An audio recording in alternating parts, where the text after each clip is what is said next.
Am I the meanest? Sure enough. Am I the prettiest? Sure enough. Am I the baddest mofo low down around this town? Sure enough. Well, who am I? Sure enough. Who am I? Sure enough. I can't hear you.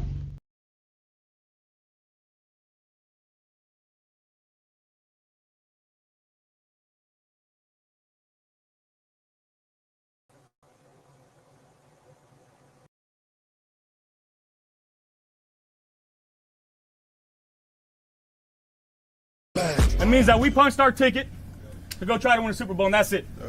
We got one game at a time, starting at 1 o'clock on Sunday. Love y'all, boys. Love you. Love you. I'll go to war with every single one of you, every freaking game, all right? Love you, 1-7. Here we go. 1, 2, 3, 1, 2, 3. Win.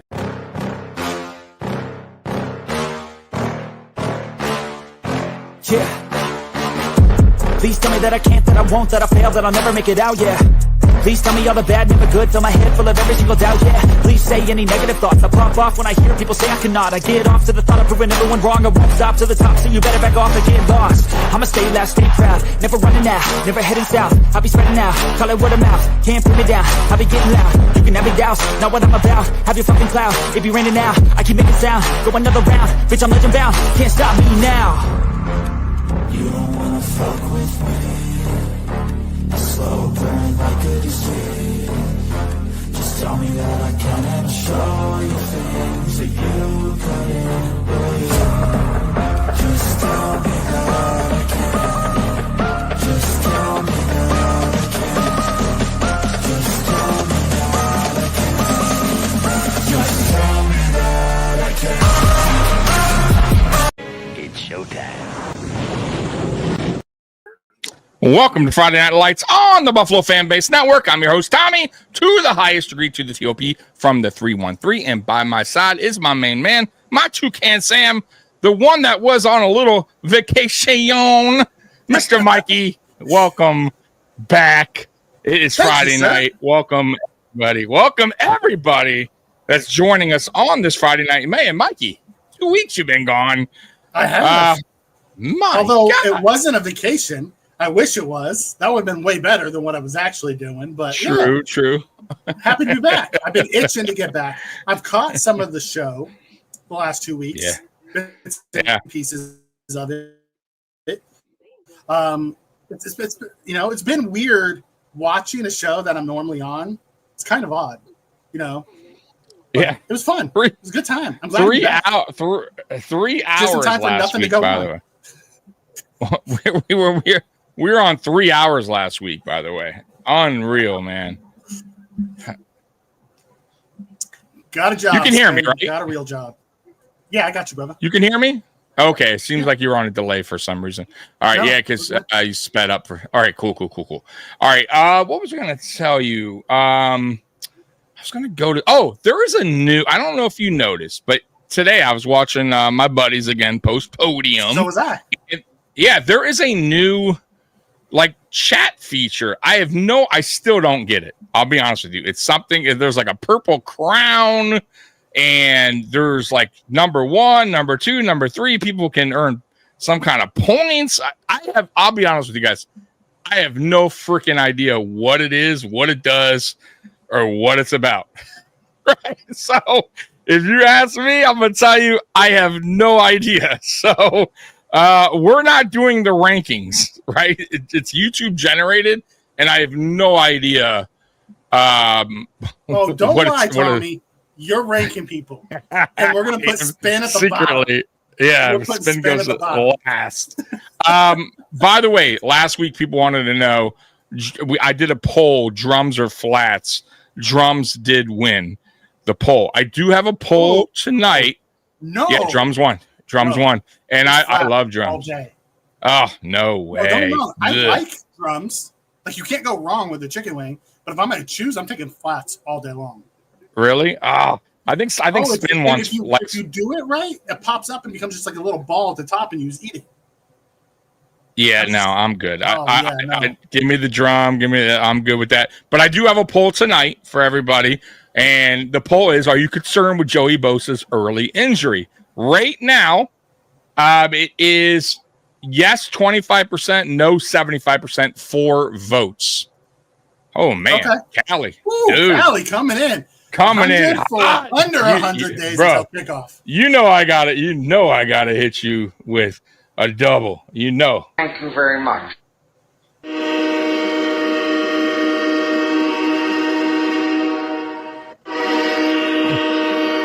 My dude. Bruh, thank you so much, man. I really, really appreciate that, Callie. It's been a while. I haven't seen Callie in a minute, man. How you doing, brother? Hope all is well in California. I was, by the way, hot one out here, brother. I was making fun of Mikey and his California ways. And Mikey says they don't all talk like that. The Californians. So, You go to SoCal, you're gonna catch more of that beach or surfer dude talk. Okay. So Cali Blitz, I know you don't talk like that, I'm sure. Mikey says no way. He's Northern Cal. Northern Cal. Oh, Northern Cal. Okay. Okay. You know, glad to see you, brother. Glad right, you're on DG. here tonight. The meat's better on the flats. That's right. Oh my God. So Mikey, it's been a minute, man. 2 weeks. Yes. Listen, I love Jarek, by the way. Jarek is the greatest special co-host that we have here. When I have to miss a show, he fills in. Dude is awesome. Jarek, if you're watching, thank you so much for filling in those last 2 weeks for Mikey. But man, dude, we had I could not believe the 3-hour show last week, Mikey. I told him when we came on here, I'm like, we'll probably just do an hour, bro. I really don't got much. And 3 hours later, and we'll see how tonight goes. By the way, guys, if you're looking at the tick, I know, right? He's done. If you're looking at the ticker below, tonight's going to be one of those nights where, once again, it's not a lot of stuff out there to talk about, but I came up with a bunch of quirky things. So we're going to get through this show. I don't know how long it's going to be, but we're going to have fun with it. And those are the things I came up with below on the ticker. But Mikey has some stuff, too. I do. That he came up with. I do. I want to start with Around the League because we haven't done that in a while. Yeah, let's do Around the League. Before we get to Around the League, we do have a new thumbnail. Tommy's been putting in some work during his off time. I like it a lot. You know, Tommy gets really, really good with that. Some of the stuff, like he sends all of them to me, and it's like a photo bomb. Which one do you like better? And it's like it makes me laugh. I wanted to do like a Friday night Twilight Zone type of theme, and that's what I came up. Yeah, I get that. You know, Tommy's putting his new ranking system on here. That's right. It's all Tommy. He's ranking everybody. That's right. Are you ranked number 10 now? We're ranking. Yeah, Callie, it's been a minute. Callie. I'm glad you're here. Thanks, DG. I missed you guys too. You know, when I miss 1 week, it's fine, but when I miss 2 weeks, I get that itch. And I missed like the worst time to miss. We actually had stuff to talk about. You know, the schedule release and then Hard Knocks and OTAs. We did do the schedule release, me and you, no? No. Were you here? No. We predicted it. But you didn't make the show. Really? Wow. So let's do, you know what, Mike? Do your news, and then we're going to go through the schedule because I don't know why I thought me and you talked about it the day. Yeah, but we didn't go through the actual. Wow. Okay. Damn. All right. So, I've been gone a minute, brother. Man, it's been that long. 2 weeks. All right, Mike. Diggs is the new Diddy. Oh yeah, that Diggs video. What do you think? Bag of Pop Rocks? That's what you want to call that. Nerds. It's the strawberry flavor. Right. Or remember Dipsticks? Is that Dipsticks? Dipsticks. Now, not at all, girls. Don't go be getting all those dipsticks all at once. I'm not one of Oh no! If we have our way, you'll be last. Spin always. Oh my God! I'm ranked third, but I'm a member. That's got to be behind this. That's great. All right. Go do the news because I do want to ask you about the Diggs.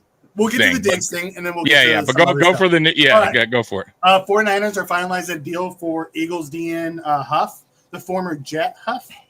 Now that Salah's back with San Francisco's bringing him in to be on the opposite side of Nick Bosa. So that'd be an interesting fit. Yeah, that's I like that one. Yep, the Vikings signed their GM to an extension. I think that's a good move. The GM's done a really good job. Yeah, really good move. The Finns and Steelers are talking to trade for Jonnu Smith. Did you see that?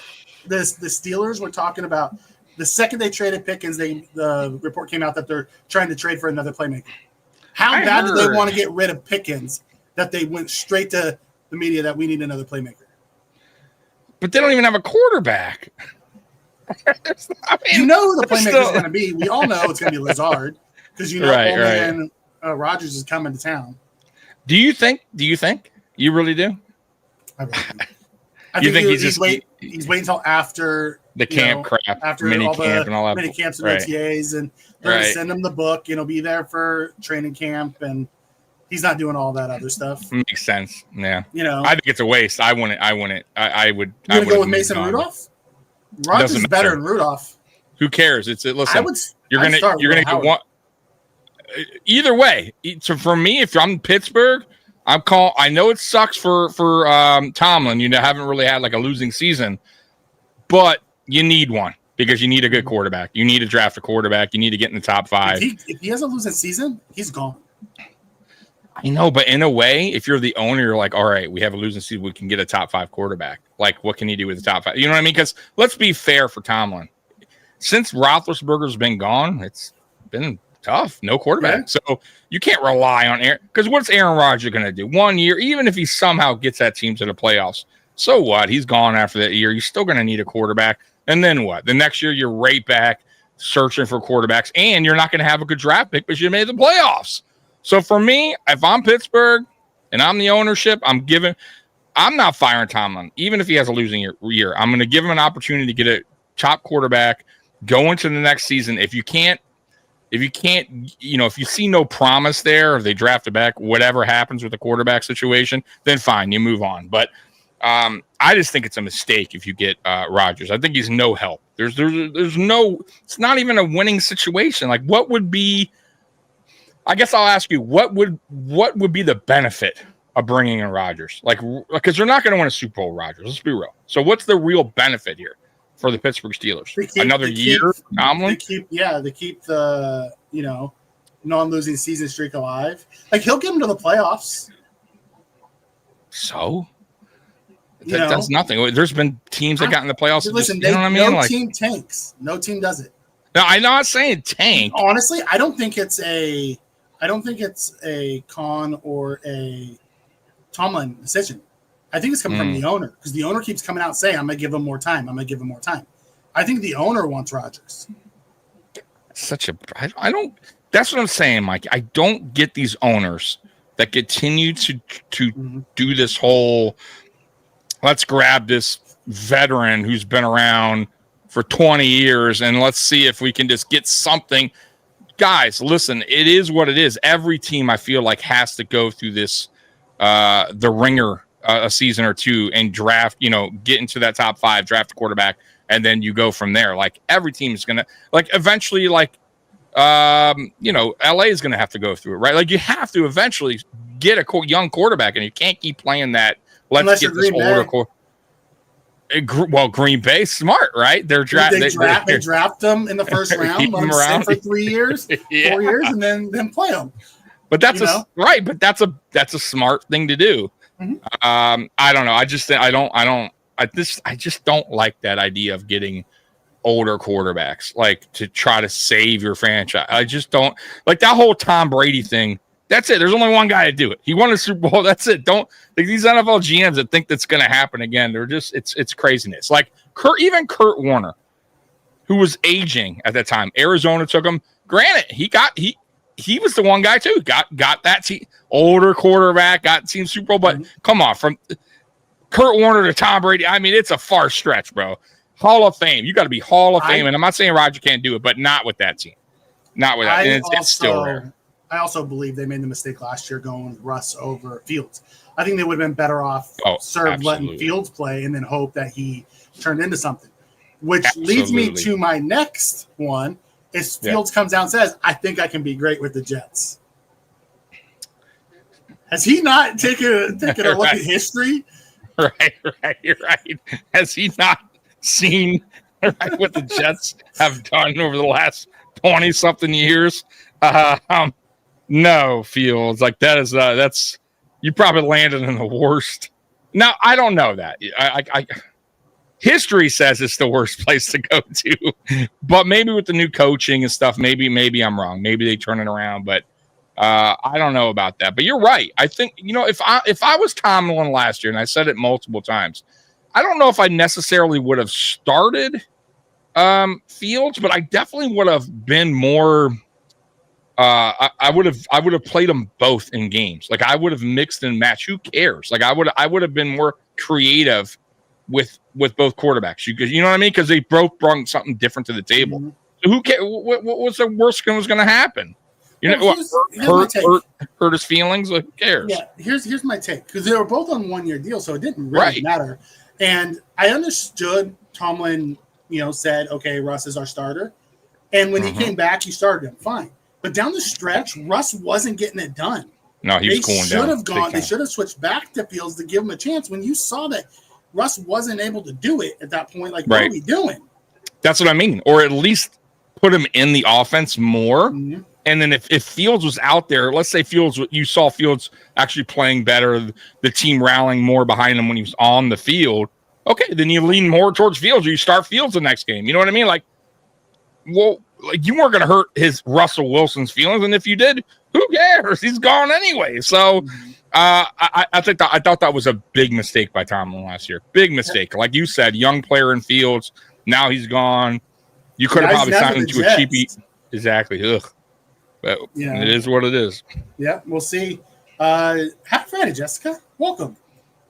John comes in and says, Steelers at Jets week 1. Schedule makers are calling their bluff. They know it's going to be – there's no way they make Steelers at Jets week 1 not thinking Rodgers is going to be with Steelers. Yeah, for sure they did that on purpose. 100%. Absolutely.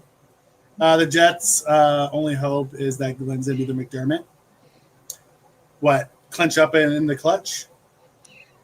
Yeah. I only say that because I was listening to, our buddies earlier, and they went down the McDermott rabbit hole. They are not McDermott fans. It was quite entertaining. I was watching them earlier. They were, and then they switched his voice. Oh, God. It's cracking up. I was dying. Man. Fields will start so they can tank and then draft a future QB bust. Listen, I don't think the issue is the coaching staff or the GM there. I truly believe the issue is the ownership. Until you get the ownership right, it's hard to get, like look what happened in Washington. They changed owners and they became respectable real quick. But you see, the problem is though, you got to be a terrible kind of person for right or pass away for you to get rid of your team. Like it's a cash machine, right? Like that dude ain't. What is this? Woody Johnson, right? Is his name? He's not selling the Jets or letting them go anytime soon. You know what I mean? So, and he's not like one of these owners, like the Commanders owners, where there was a lot of issues going on there, where he's pretty much kind of forced to sell, right? Mm-hmm. Or like the Clippers owner who got caught on the phone. You know what I mean? Like those circumstances.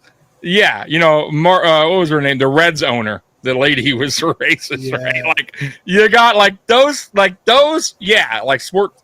You're forced to sell, but no, dude, it ain't happening. So you're right. I think the problem starts with the owner there in New Jersey, and until he leaves or passes, or whatever happens, things may never get better over there, which is fine with me. Yeah. Speaking of with Jason, rest in peace. Oh yeah, you weren't around on that one. Yeah, dude. That was 65, young, right? Young man. I know he had his struggles, and I don't know what he, everybody does. Yeah, so I don't know what the cause of it was or anything, but man, still 60. Yeah, he passed in his sleep. Yeah, which I would love, like, if I'm gonna pass away. That's the way I want to go. Yeah, that's the way I want to Yep. go. So it's not so bad. I mean, it sucks, but Oh, at least it drop wasn't. the Marge shot. Yeah, that's what I said. Sorry. I'm just bringing up fat owners. Yeah. I did bring up the Clippers owner.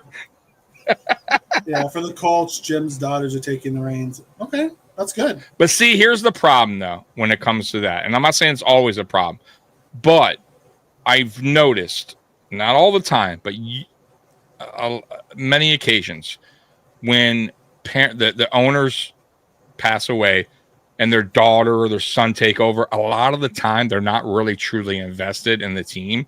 I mean, Irsay, that's what happened with how Irsay got it. His dad. No, I know. I'm not saying all the time. I'm saying there is occasions where they just don't really, they're not they don't really want it. You know what I mean? They got to hand it down to them. The Pistons are a great example. She got when he passed away, she got the Tampa Bay, the hockey Rays? team and the Pistons. Okay. Not the Rays, whoever the hockey team is, and the Lightning, and Pistons, and she wanted nothing to do with it, and wound up selling it like 3 years later. But in that span, she didn't want to spend money. You know what I mean? On getting play, so it really hurts the team. So I'm just saying there is occasions where they really they're not invested. You know what I mean? They just like, damn, all right, time to sell it. So we'll see what they do. I'm not saying that will be the case in Indianapolis, but curious what happens there.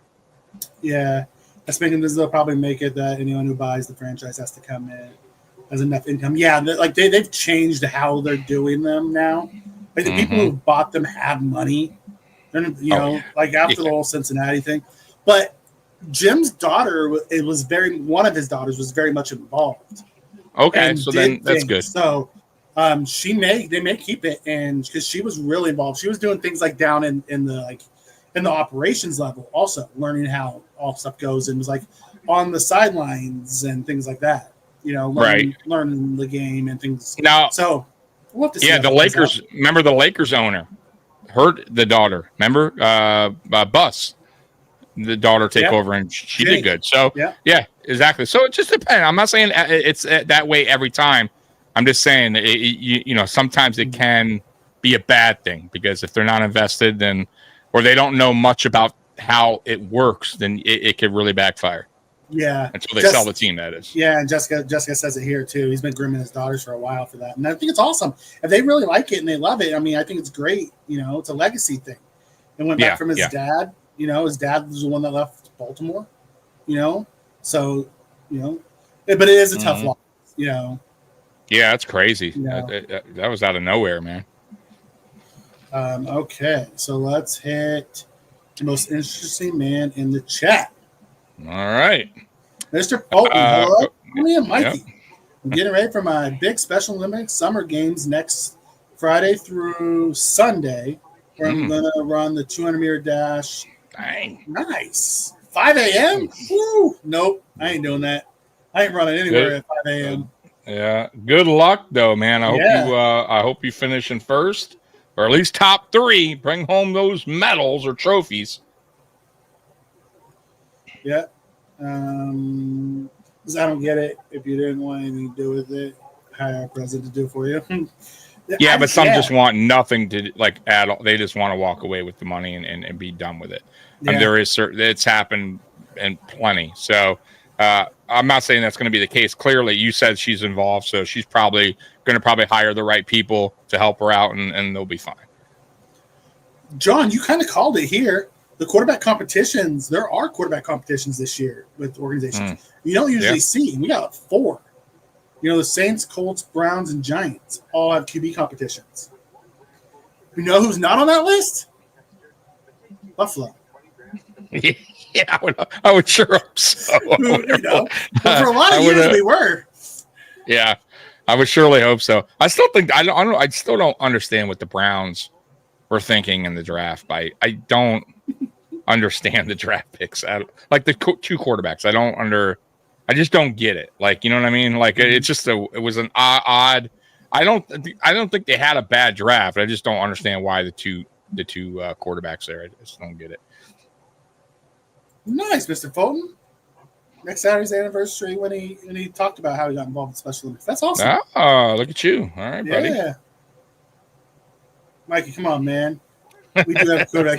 Mitch versus true. White. Hey. That is a great spin. That's a great one. I want to see us go draft a late round guy and I wanted Will Howard to come in. We're not going to do it, but we're throwing darts at like Caden Prater and people like that don't have a real shot at making our roster. Why not go get a late round quarterback and give him a shot at making the roster? Yeah. I mean, listen, at the end of the day, I don't want to see any of these fucking backups, right? Right? Play a snap. But, of course, you want a reliable backup. I'll be honest with you. I'm not – I was kind of, like, excited when we got White. But seeing him, at least in that one game, I'm like, I don't know anymore about that. Excitement went away pretty quick. And – Trubisky, for me, I think he's just toast. Whatever happened to him in Pittsburgh, whatever happened there, just totally. He's so gun shy to pull the trigger now. Dude, it's bad. So gun shy to pull the trigger now. Yeah, it's bad. So I'll be honest with you, I don't like either one of them, but it is what it is, right? I want Patrick. I want a Minshew guy who doesn't give a crap. Just throw it. Minshew would be perfect. Yeah, exactly. Or even, I mean, and of course, like if Winston was cheap or something, you know what I mean? Or how? Yeah, exactly. Someone who's willing to chuck it. Because here's the thing: I don't want a good backup quarterback for the regular season. I want a good backup quarterback for the preseason. So when I'm watching preseason games, I can actually see a functional offense. That's true. And see what these young guys got. Right, and who's actually helping? Because you know what? That's a great point. Because we have guys like our receivers, tight ends, trying to make the team. I mean, you got these garbagey ass quarterbacks out there throwing them terrible passes. It's tough for these guys to like make a name for themselves or show anything, right? Because you're not going to get an opportunity with Josh, right? I'm talking about the the fifth, sixth receiver, seven. You know what I mean? The guys that are trying to even make the practice squad. The handlers, those guys. You got these two guys throwing way over their head. You know what I mean? So it's like I feel for those guys because it's like, what can they do? Right? So we'll see what 17 happens. And you lose to freaking the Patriots. That was so embarrassing. But even worse, they weren't even Patriots. trying to win. No, it's like two teams it was so not bad. Really wanting to win. It doesn't matter so really. That was terrible. Hard to watch. That was hard to watch. It was hard to watch. Really Yes, Josh is supposedly getting married this weekend, and I hope he does, and I hope he enjoys it, has a good time, and comes back for mandatory next week, and then enjoys his honeymoon while he gets ready for the season. Yeah, man. Damn, I wish nothing but the best for that guy. Absolutely. Then honestly, that creeped up quick as far as like them getting married, engaged, and married. Like it just seems like they got together, right? It just seems like 2 years ago started. Yeah, dude. But listen, if you're right for each other, you're right for each other. Who am I to say you're rushing anything? So if he's happy, she's happy. Go for it, brother. Yeah, good for you. Jason said they drafted 2 QBs just in case one was a bust. I personally believe the GM and the coach drafted one, and the owner said, "You're drafting Shedeur." I don't think the GM and the coach want any part of the Shedeur. I really don't. Right. I think that was a forced selection at the end there. Almost, or just kind of like, who cares at this point? I don't know. That whole thing was weird. I got to be honest with you. Good, the whole Shedeur. Start playing catch with Kincaid for 16 hours a day. Do something to get your guys' timing right, because holy crap. After the deal they gave Watson, how can you be confused what the Browns did? You're right. That's a great point. What they do there, right? I should not be surprised anymore what the Browns do in that facility. Like re-signing Joe Flacco. No offense to Flacco, but it's like did you hear what he said? Point. No, what did he say? He came out and they asked him about, because he has 2 young quarterbacks, and then Kenny Pickett. He said, "I'm not a mentor." At least he's honest. I don't hate it. I mean, but you know what though? That's my point about earlier when I was talking about these older quarterbacks and these teams. Like, it's almost like Cleveland was like, well, he did good for us that one year, right? Maybe we'll hit a spark with Flacco again. Yeah, and he's not mentoring anybody. I mean, especially if he said it, he doesn't give a shit. He wants to play. He wants to just rack up as more stats as he can before he retires. You know what I mean? Yeah. And, Okay. yeah, So go ahead. we went down a rabbit hole. So let's finish this out so Yeah. we can get to the whole Diggs talk. Yeah, because yeah, there's let's a do ton it. of Diggs in here. All right. So the Raiders offense coordinator Kelly and wide receiver Myers gush over Geno.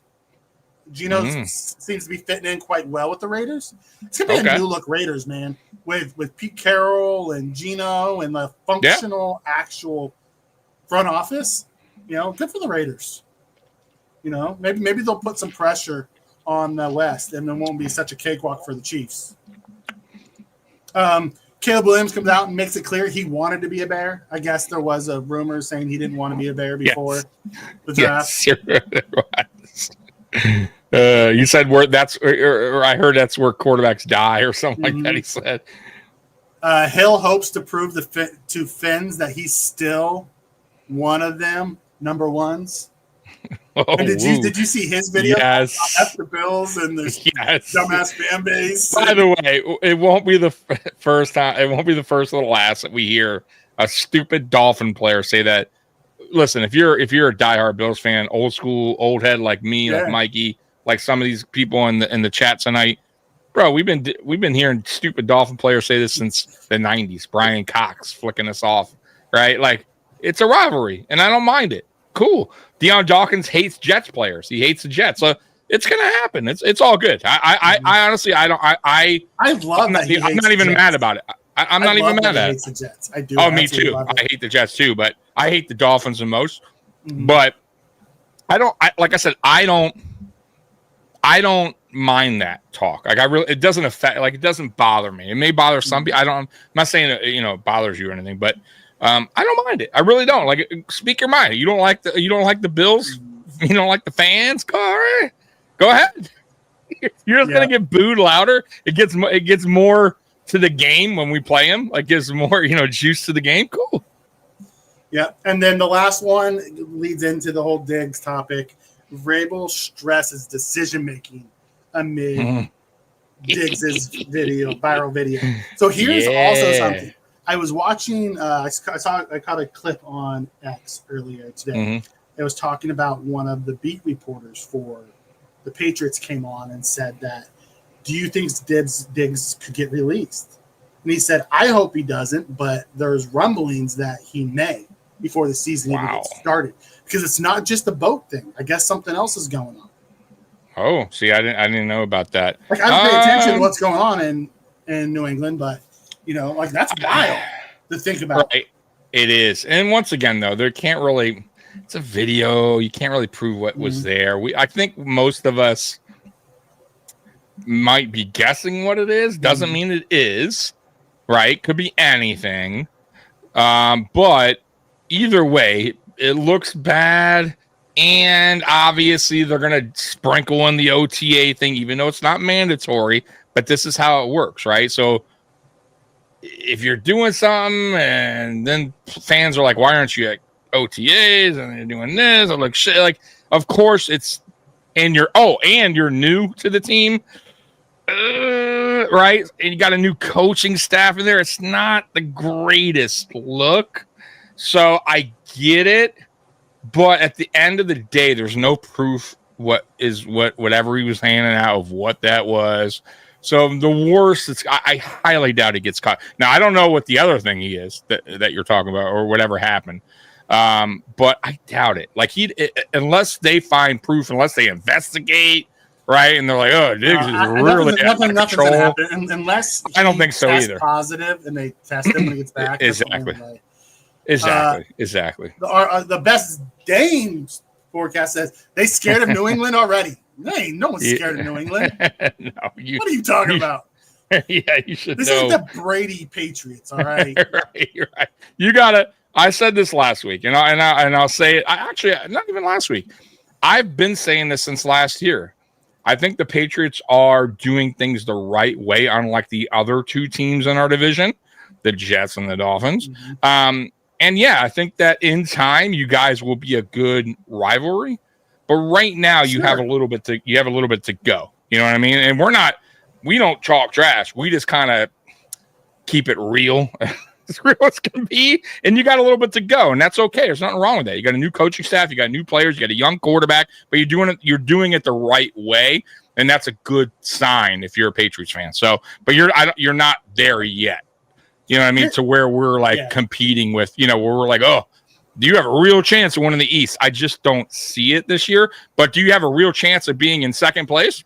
Absolutely. Yeah, absolutely, you do. DG comes in and says Vrabel's not stressed, but he's pissed he's asked big questions with him not at OTAs and on boats. Yeah, I'm kind of with him on that. Speaking of the OTAs, Buffalo had all but one show up. All but one, right? Which is once again, I text you on both things that one we'll talk about the Bosa and then Cook. Yeah. We all knew this, right? This is not a big surprise that Cook didn't show up to OTAs, like voluntary OTAs. Right. This is a common. So was he there last year? I don't think he was. I'll be honest. I believe him and Diggs, because they were together, they would always train in Florida together and stuff. Yeah. I don't believe he's ever actually been the voluntary OTAs. I don't remember. I can't say, so I'm not going to say he missed, but either way, obviously, once again, because of the contract situation, it will make more of a story than what it is or should be when it comes to the Cook missing OTAs. I'm not, like I said, it was kind of expected from me. It's not a big deal. It's not a holdout. Now, if he misses camp, I will say this, though. Like, when Diggs missed OTAs, if you remember when that whole offseason was a little shaky, I said to you, and matter of fact, we both said it's not just like now, not a big deal. It's not mandatory. Let's wait till camp. Then mandatory hit. And remember, that's when things kind of turned sideways because McDermott said he didn't show up when he was did. Actually there. But we didn't know.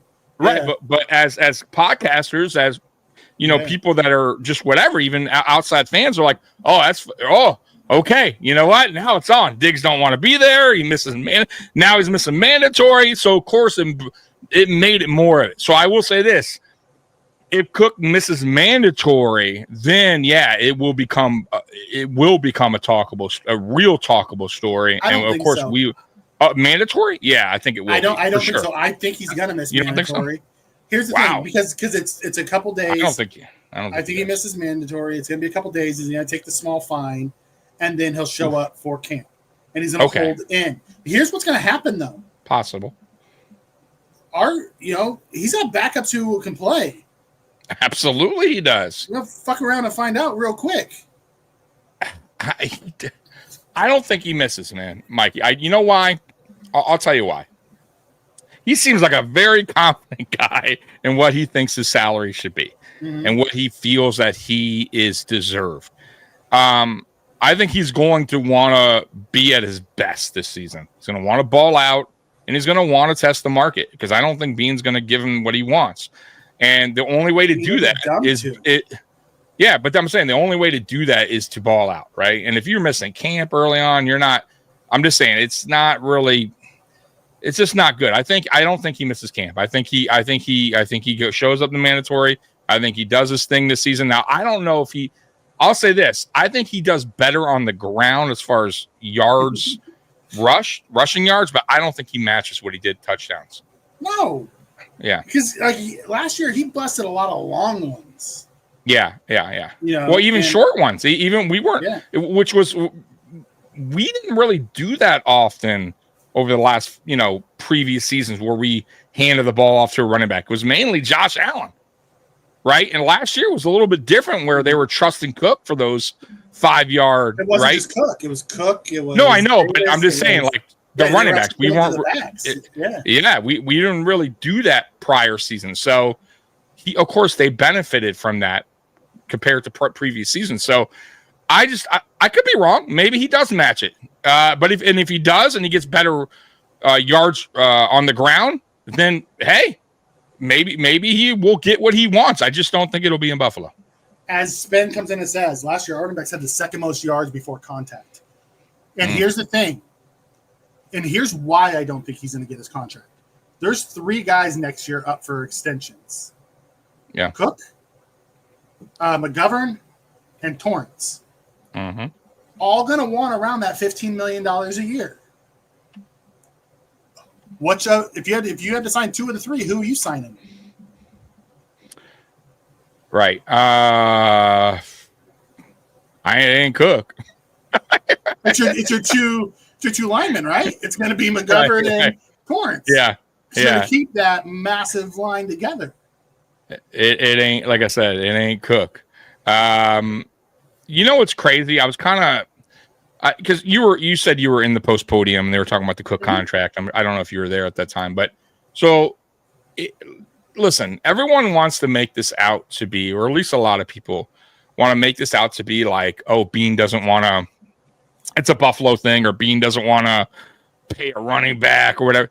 This is a GM thing. This is a league wide thing for the most part.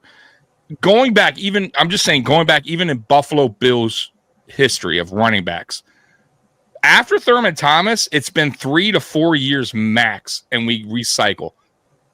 Go back in time. I'm telling you, I look back. It's crazy. So if you go after Thurman Thomas, who was Travis Henry for like 3 seasons, and then we drafted I think it was McGahee, and then it was Spiller, I believe, and it was Fred Jackson, and then you know what I mean. And but you know what I mean. I'm just saying. And then McCoy, like we didn't keep these guys longer than 3 to 4 years.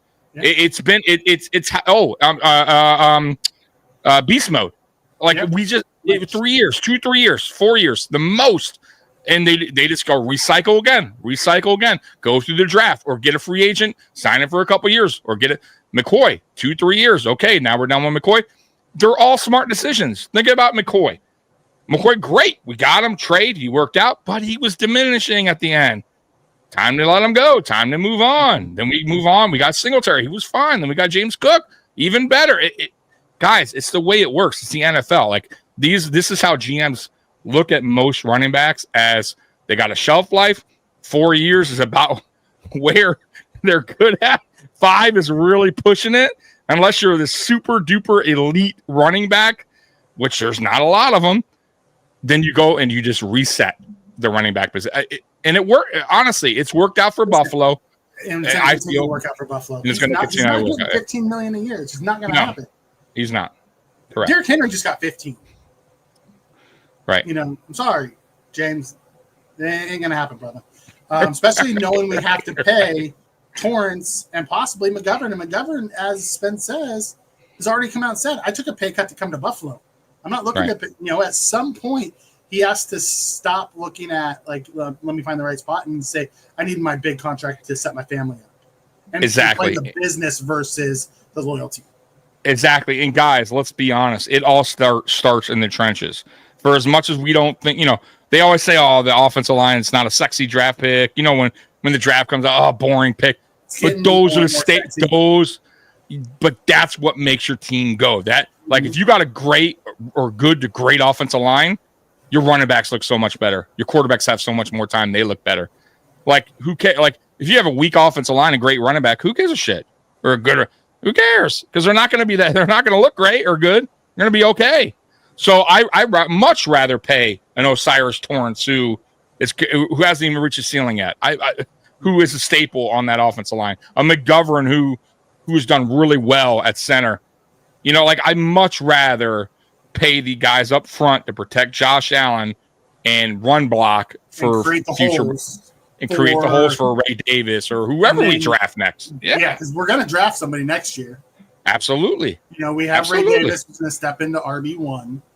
We're probably going to bring back Johnson as the third down back, and we'll draft someone to replace Ray Davis in 2 years. Yeah, that's just the way Buffalo works. Yeah. The Trek coming on the McGovern. Yeah. McGovern, I will say this. I am not that I'm on the fence with it. I don't know how long of a contract I would give him, because I do think SVP is the future at that position at center for the Bills. Then you need to let him go next year. And right. Because otherwise, because SVP would have 2 years a rookie contract before you had to pay him. If you re-sign McGovern, SVP would be walking into an actual contract before you got to play. Right. So I think Cromer Bean, and McDermott have a tough decision at the end of the year. Cromer. Let's be honest. Yeah, he'll have the ultimate Cromer say. says SVP's ready to go. He's ready to go. Is going to be gone. And he's going. Yeah, he's going. If he says he's not ready to go, there's a chance we bring back McGovern. Okay. Truckman says the only running back I think that has been with us for more than 5 years is Gilliam. It's going on 6. But some touches the ball. Yeah, and he's more of a blocker than an actual running back. We don't really keep him. And I don't think Cook is going to be that guy. He gets 48% of the snaps. He's not an every down back. I'm not paying $15 million to $20 million for a guy who only plays half the time. I'm just not. Mm-hmm. No, I'm not either. I'm like I said, I'm just not. Unless they're once again because Sean McDermott pays crazy amounts of money for his defensive line and doesn't play him more than 50% of the time. I just think, look, man, at the end of the day, I feel like people are think we, or people that us, or people that don't think Cook should get paid that much are like these Cook haters, or we don't think Cook's a good running back. Like, I've never said that. And I think Cook is a good running back. And I do think he's a playmaker. And I do think he would be missed from his production. But I also think we have running backs that could fill in. And yeah, they may not be James Cook right now or electric, but that doesn't mean, once again, that we can't find a player in the draft that has that speed to complement a James Cook, right? Or not complement, but fill in his shoes. But I honestly, when you go back to last season, guys, watching Ray Davis fill in the times he did, I was fine with it. Like, I felt Ray Davis made some big plays. And he's not slow either, right? He's not James Cook fast, but I thought Ray Davis shined when he had the opportunity. So I don't see it being this humongous drop-off if we lost James Cook while we're searching for another running back with speed, because I think that's what we would need, right, to match that, if he's gone, you know what I mean, to kind of fill that shoes. But I think we can, bro, they're in the draft. You can find them. There you go. Evans is the speed guy. Yeah, he's been on the team multiple times, right? Just keeps coming back. But you can find those guys out there. I'll give Cook credit. He came into the league as a receiving back, realized he didn't have the receiving chops for the league, and turned himself into a really good back. Because he is. He's a really good back, and he's gotten better every year. And I tip my cap to him. But I don't want to pay the $15 million a year for that position. I just don't. And that's the other thing too. When I said that, people look at us, or people like us that don't want to pay Cook that much, that we're haters. Listen, I'm just not into paying running backs. Period. I really don't. I guess I'm old school or whatever. But there's a lot of GMs that feel the same way. They just do. It's ROI. It's the way it works, man. I'll say this: it sucks to be a running back, because of that. You have that, that does suck. You do everything you can. You coming out of the draft or whatever. You're 4 year, 5 years. You put up stats, and the team's like, I'm not paying that guy. I get it. It's unfortunate, but listen, the stats don't lie when it comes to running backs as far as their production goes. After 5 seasons, it declines. And injuries pop up more and more, and you're just. I see why GMs are hesitant on paying big contracts or long-term contracts. Matter of fact, go back. In time, like most running backs that get these big contracts, really, honestly, they don't work. He does not look like he's looked like a shell of himself since he got paid. A lot. Like I said, we can go back in the history.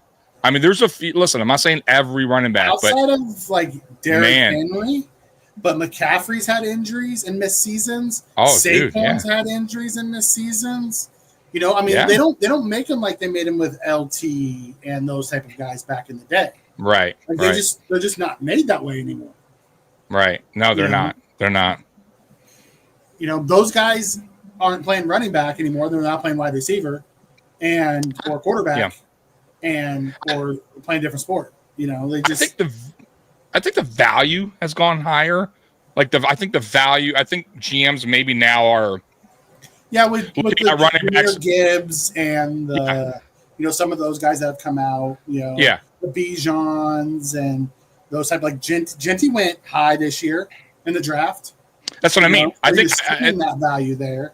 I think you're seeing it come back a little bit, but I still don't think GMs are sold on the fact of giving long-term big contracts. I mean, look, Dallas with what's his name? You know what I mean? I like him, but was it worth the contract? You know what I mean? What did he really do? You know what I mean? It's just not.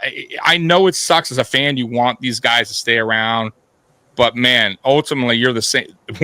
Those are the same fans like a year or two later going, "Oh, why did we pay this guy? He's never gonna stay healthy." It happens every year. Every year. Well, people are already doing that about Joey Bosa. You know? I was already on it. We'll get into Bosa. Yeah. You know? How is that poll? Let's see here. So the poll that I have tonight, guys, so far, are you concerned with Joey Bosa's early injury? So right now we have 20 votes. Wow, it's a pretty good poll here. 20 votes. Yes, 45%, Mikey. No, 55%. So, man, That tells you something. I'm telling you, I'm not alone in this. I'm not. I think. Yes, you are.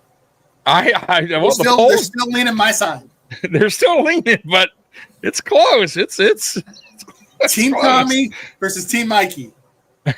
Who's worried about what? Right. Oh man. You know. I'm not so worried about his injury. We have depth at this point. Listen, I'm actually excited because now Landon Jackson's going to get more. Solomon's going to get more. Like, I say bubble wrap him for the freaking playoffs. Like, I don't give a crap what he does. And I think me and you talked about this via text when it came out. I'm not overly concerned about what he does in the regular season. I still think he's going to get between 8 and 10 sacks this year. I really do. I don't. Okay, I'm just telling you what I think. Yeah, I think he's going to get between 8 and 10. I hope. That'd be freaking unbelievable. I would be all for it. You know, but I really want him for the playoffs. He brings something that we were hoping Vaughn would bring, and that's in crunch time, can we step up? Yeah. Listen, at the end of the day, and we said this the last time we spoke on 2 weeks, 3 weeks ago, whatever that was. I don't really care what he does in the regular season. As long as he's healthy for the playoffs and he can provide some juice in the playoffs, right? Get to the quarterback, make some plays. I'm fine with that, right? I really could care less if he misses half the damn season due to injury. Now, once again, though, people will go, but as long as he's healthy for the playoffs, I'm fine with it, right? I'm just saying why, when we go back and we look back at the free agency pickup, if he's not available for when it gets to the playoffs, it would be a terrible sign, right? If he's available and misses most of the regular season, I'll still say, hey, good signing if he produces in the playoffs. But if he doesn't produce or he's hurt in the playoffs coming, it's going to wind up being just one of those 1 year, throw some money in the wind. I love that we took the swing. I get it. Listen, I understand it. I get it. But like I said, I'm meh about it. You know what I mean? I don't hate it. I don't love it. I'm in the middle. It's whatever. Yeah, you kind of like that last year with Matt Collins when I was telling you about what I thought Matt Collins was going to be. Yeah. Like, I don't really see it, but okay. Exactly. And your biggest issue isn't so much Joey Bosa's production; it's Joey Bosa's injury history. Right. You're like, I'm concerned he's not going to be there to produce. Like when he's on the field, he's super productive. It's just keeping him on the field. Correct. Okay, I get you. Yeah, but I will say the injury he had is his first as far as a calf injury, according to Banged Up Bills. And I think that he said something like that in his article, 20%. It's like a 20% chance of re-aggravating it. So they shut him it's down. a low. Yeah, it's a low chance, meaning it's not probably going to, like, he's fine. You know what I mean? It's not going to be something that's reoccurring more than likely. So it's not a big deal. It's his first calf injury. And by the way, who knows how bad it is? It could be so slight. He's just not willing to take the chance at OTAs, right? That are not mandatory. So, you know, just going with that. Robert comes in and says, Bean loves signing injured free agents and drafting injured players. Walker has a bad back and backs never heal up. Well, listen, I like the swing. I wasn't happy that we took Walker where we took him. If anybody watched the draft show, I was not on board with that. However, the upside of him is huge. His floor is very, very low, though. Yeah. He has a floor of a UDFA, but a ceiling of a first-round pick. I remember mentioning him to you during the draft, you know, before the draft. And of course, that guy. And of course we did. I'm surprised you haven't clipped that piece of when they announced it. I'm just like, what do I do? Of course. I'm never going to fall in love with another draft player ever because Bean just tells me and gives me the middle finger. He says, nope. Yeah. You know, I want to Trey Amos. We got Maxwell Harrison. Yeah, we'll see how that works out. Yeah. You know, I still like the pick. Like I said, I Alexander. We got TJ Sanders. I like all the picks, man. I do for the most part. I like Landon Jackson though. I do. Like I said, how that draft went, I liked them. I just didn't love them. However, like I said, I am leaning towards a few picks, and I'm really going with the Sanders pick that I really think is going to be the top pick for us as far as, and Harrison too. I think Harrison has a lot of upside, but man, I think our top three, and then don't sleep on Dorian Strong. Strong too.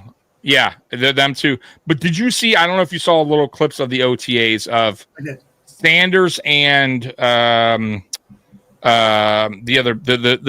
Walker hitting the. I gotta say, Sanders is stronger. Well, not only stronger, but he also gets lower because quicker, so more impact. Everything about him. Yes, but you have to remember, Walker's coming off a back injury. They said they weren't going to do anything with him, so he was probably going at half speed tops. No, I understand. It just looks so sloppy. It's a big difference. But here's the thing: Sanders is known for his quickness. Yeah. Which is nice. I mean, he's strong too, though. He's strong too. He has strong hands too. Yeah. So we'll see. Whatever you do, win that Super Bowl. I don't care. Right? It's all that I give a crap about. Is get me the trophy. Bring home the Lombardi. YouTube commercials interrupting them. Hey, I'm not in charge of it. Sorry about that. Luckily, you could skip that for like 5 seconds. Right. That's 5 seconds of Tommy Mikey time they don't get back though. Or there could be an awesome product that you're like, whoa, thank God this commercial came. Hey, salesman. Stop it. Whoa, I didn't think about ordering pizza tonight. I did think about ordering pizza tonight. That actually sounds really good. Yeah. Hey. Oh, man. Go ahead, Store. Right? I'm excited for Sanders. Why is no one talking about Maxwell? Because he's a rookie. And really, what is there to talk about at this point? Yeah. He's not running with the ones. Trey ran with the ones on the one day that the reporters were there, which made a ton of sense because that's what McDermott does. He's protected his young guys. Like, let's wait until we see what happens in preseason games. I don't want to hear shit in training camp. I hear, how good Kyer looked in training camp. Then he got on the field. Yeah. And like, I don't want to hear anything about training camp. Let's see what they do in preseason. They were talking. Yes, they were talking about that in post podium, and I know you were there since you said you were there, and I was writing in there too. 45 minutes. Yeah, and I'm like, you know what? Because Keys was like, I've learned my lesson. I told him, bro, you're not the only one. I think a lot of us was like, dude, remember last year? I was like, Claypool's making the team, bro. Claypool's him and Allen, they got this early. He's gonna be the number one. He's the watch out, man. Remember the Robert Foster years? Oh, Foster's gonna be the number one. You saw what he did last year, right? He couldn't make a team after that. Our poor guy. We caught him after that. And you know what? He did. He was. Oh, he had an okay season the first year for us, but he was the only option, pretty much. Oh man, At least he made the catches when Josh threw it to him. He did. That's all that matters. Credit him. And you know what? For him, at least he has some highlights. That he can say, "Hey, it tells you I caught played the with touchdown Josh passes." Allen. That's what I'm saying. Look at this, right? He could go and YouTube and be like, "Yeah, I helped rookie Josh." That's right, rookie Josh. I was there as a rookie. You're catching touchdowns, baby. So Okay, so where exactly are these rankings? So I'm not seeing them. yeah, so if you go to YouTube, it's like a next to the comments. It'll be like a purple So crown. it's like, okay, so it's like inside YouTube. All right, Yeah, in the chat I gotta box. see this because you guys are talking about this. Yeah, because I have no idea. Like, I'll be honest with you, I really don't know what that's. I don't know how it works. I think it's in beta. So it'd be great if it is something with points and people can use those points to super chat. But I don't know if that's the case. Because I clicked it when I was in post podium, it did nothing. I have no. I watched post podium on X. Oh no, you got. So I didn't okay. I was watching. So if you go on YouTube, it has to be new. Like I mean, new, like started today, new. Because I don't recall seeing this unless you got. Like I said, I don't watch many live, but I have no idea what that's about. I really don't, guys. And I didn't hear anything about it. Walter, I'm old enough to remember when people were down on Shakir and we're pumping up Andy Isabella. Yes, I forgot about that. Bro, you are right. That is great. Andy is a fucking Bella, who I was not on board. You remember Mikey? If Mikey might remember that. I was like, nah. I was like, dude, stop. It's Andy fucking Isabella. He's not making. I'm shot. I'll be honest with you. He did work hard, special teams guy, practice squad guy, so he kind of stuck around a little bit. We would let him go, pick him back up. But yeah, like the hype coming out of him from that. You know what player I do think that we should have kept around? I forget what years it was. Was it the Tyrod years? What was the guy's name? He went to New England. The 7-Eleven guy. I feel like we should have gave him more opportunity. I liked him, man. I think we dropped the ball there on a guy that could have been probably a cheap deal. You know what I mean? To stick around. Because you remember, he was in Miami first. And that's where he got the name, the 7-Eleven. Always open. Remember, because he kept getting open at training camp. They cut him. We picked him up. I think that's what happened. And he wanted to stick him on our team for 1 year, I think. And we didn't resign him. I guess he went and then we went to New England, flourished there. He played pretty well. Yeah. Well, those are the type of guys that Brady does. By the way, your poll, you're winning now. Oh, no way. Let's see here. So we got 25 votes. 52% says yes. 48% says no. I'm so disappointed in our chat right now. I am so disappointed in our chat. Woo! Nice. TG comes in and says Isabella was drafted before DK and AJ Brown. That's embarrassing. Thank you, Ben. I voted no. I'm embarrassed for our chat saying yes. Well, listen, I mean, it is what it is. All right, dude, we're an hour in and we got into nothing we had planned Nothing. to talk about today. Nothing. I don't even know what the hell we've been talking. Andy Isabella talk. Right. Are you done with the new? Oh, did we talk about the Dicks thing? Did we? I think we did, right? Yes, we talked Pop about candy. Yeah. Okay, dipsticks. Okay. Yeah. So We talked about the Dick thing. All right, so all right. let's talk about what I came up with when we first got. Yes, go. So I was listening to Joe Marino over at Locked On, and he was giving out the Defensive Player of the Year odds, and he was doing like the MVP odds. He was just going through like all the betting odds and stuff, and it made me think because Maxwell Harrison was the only one that was part of the odds. They're super low. If you had to, if you could guarantee the Buffalo Bills was going to have a Defensive Player of the Year, and this is for the chat, I want to hear what you're going to say. Would you prefer it to be Harrison, Sanders, or Landon Jackson? Which of the three would you prefer to be the Defensive Player of the Year? All right, say Sanders, Jackson, or Harrison. Harrison. Who would I want? Who would you want it to be? Sanders, because that's my guy. That's the guy that I from a team perspective, why does Sanders make because I'll tell you why. Because we traded up for him 15 spots, right? Which is a big jump. They were super we didn't do that in the first round. they were going to draft him in the first round. They said of Harrison. So to me, if he got rookie of the year, people would be like, bro, Brandon Beane's the smartest motherfucking GM.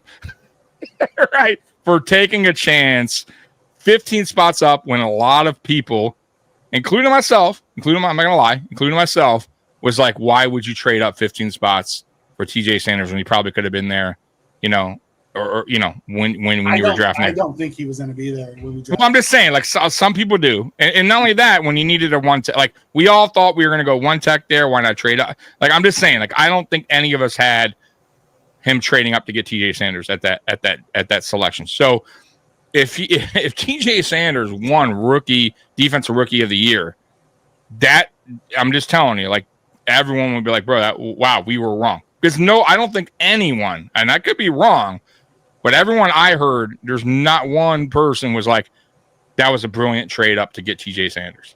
So if he won rookie of the year, a lot of people, including myself, including you, including a lot of people would be like, we were wrong. That was a really smart idea to trade up and get a guy that just won rookie of the year. I'm just saying. So that's my guy. That's why I feel like if he won rookie of the year, that would be awesome. And it would really look good on Brandon Beane for doing that, for moving up and trading for TJ or trading up to get TJ Sanders. Okay. Here's the reason why I would be excited about TJ Sanders. Okay. Because we finally have that interior pass rusher. If he's winning defensive rookie of the year, that means he's getting some sacks and causing freaking havoc. And we finally have that interior push. If I had to choose, I'm choosing Jackson. And the reason why I'm choosing Jackson is that means he's also wreaking havoc in closing and getting the sacks and things. The things that we haven't had from the edge, he would bring. And that's where the most money's being paid right now is at edge. If we can have a Greg Rousseau on the next 4 years, along with a rookie defensive player of the year candidate in Jackson on the other side of him for 4 years, when Rousseau finishes his contract, we could pay Jackson and then try to draft another one. I think the return on investment for either one of those two guys is really good. But man, if you can hit on that edge rusher, oh God, that'd be beautiful. Hey, Cali Blitz, the two Cali guys. He agrees with you, Jackson. He's saying Jackson as well. Listen, I do like Jackson too. We both agreed in that third round. We were like, hey, if I wanted him in the second. Yeah. Matter of fact, we talked about him because I'll be honest, I didn't know much about him until Curtis told me, bro, the guy Landon Jackson, he's a freak athlete. And I remember we talked right before we went live. I'm like, do you know this guy? Curtis says we should get this guy. And we'll wind up getting the guy. So, dude, I wouldn't hate it either. I just don't know if year one he'll have enough time on the field to get those stats. If he's freaking havoc and practice. But if he's wreaking havoc, dude, then I agree. And then I'll tell you what, if he's wreaking havoc in practice, then I could definitely see AJ Epinesa. And he gets on the field. And he does enough on the field to get defensive rookie of the year. Think about the guys who have won it recently. They're the DNs. They're all guys who have been double-digit sack guys. So if he's winning, what does that do to our defense? Like if Maxwell Harrison wins it, that means he probably had a bunch of pick sixes, and it's great. And if Sanders wins it, like any of the three wins it, fantastic. But if I had to choose one, I'm taking that DN because, man, those things are unicorns. I agree. But Sanders gets to the quarterback too. So yeah. You know what I mean? So that's a specialty. The ROI on either of those two hitting would be humongous. But if I had to choose one, I'm choosing Jackson. Okay. Something about that edge rusher but Chris Jones is a game changer on the inside. Dexter Lawrence, Jeffrey Simmons, they're all game changers on the inside. So if we could get that out of Sanders, I'd be okay with that too. I'm with you. Yeah, totally with you. Yeah, this whole draft class I'm really happy with. To an extent, I wasn't overly fond of the Walker pick. I wasn't overly fond of the Caden Prater pick. All the other guys I liked. Like, I loved getting Dorian Strong late.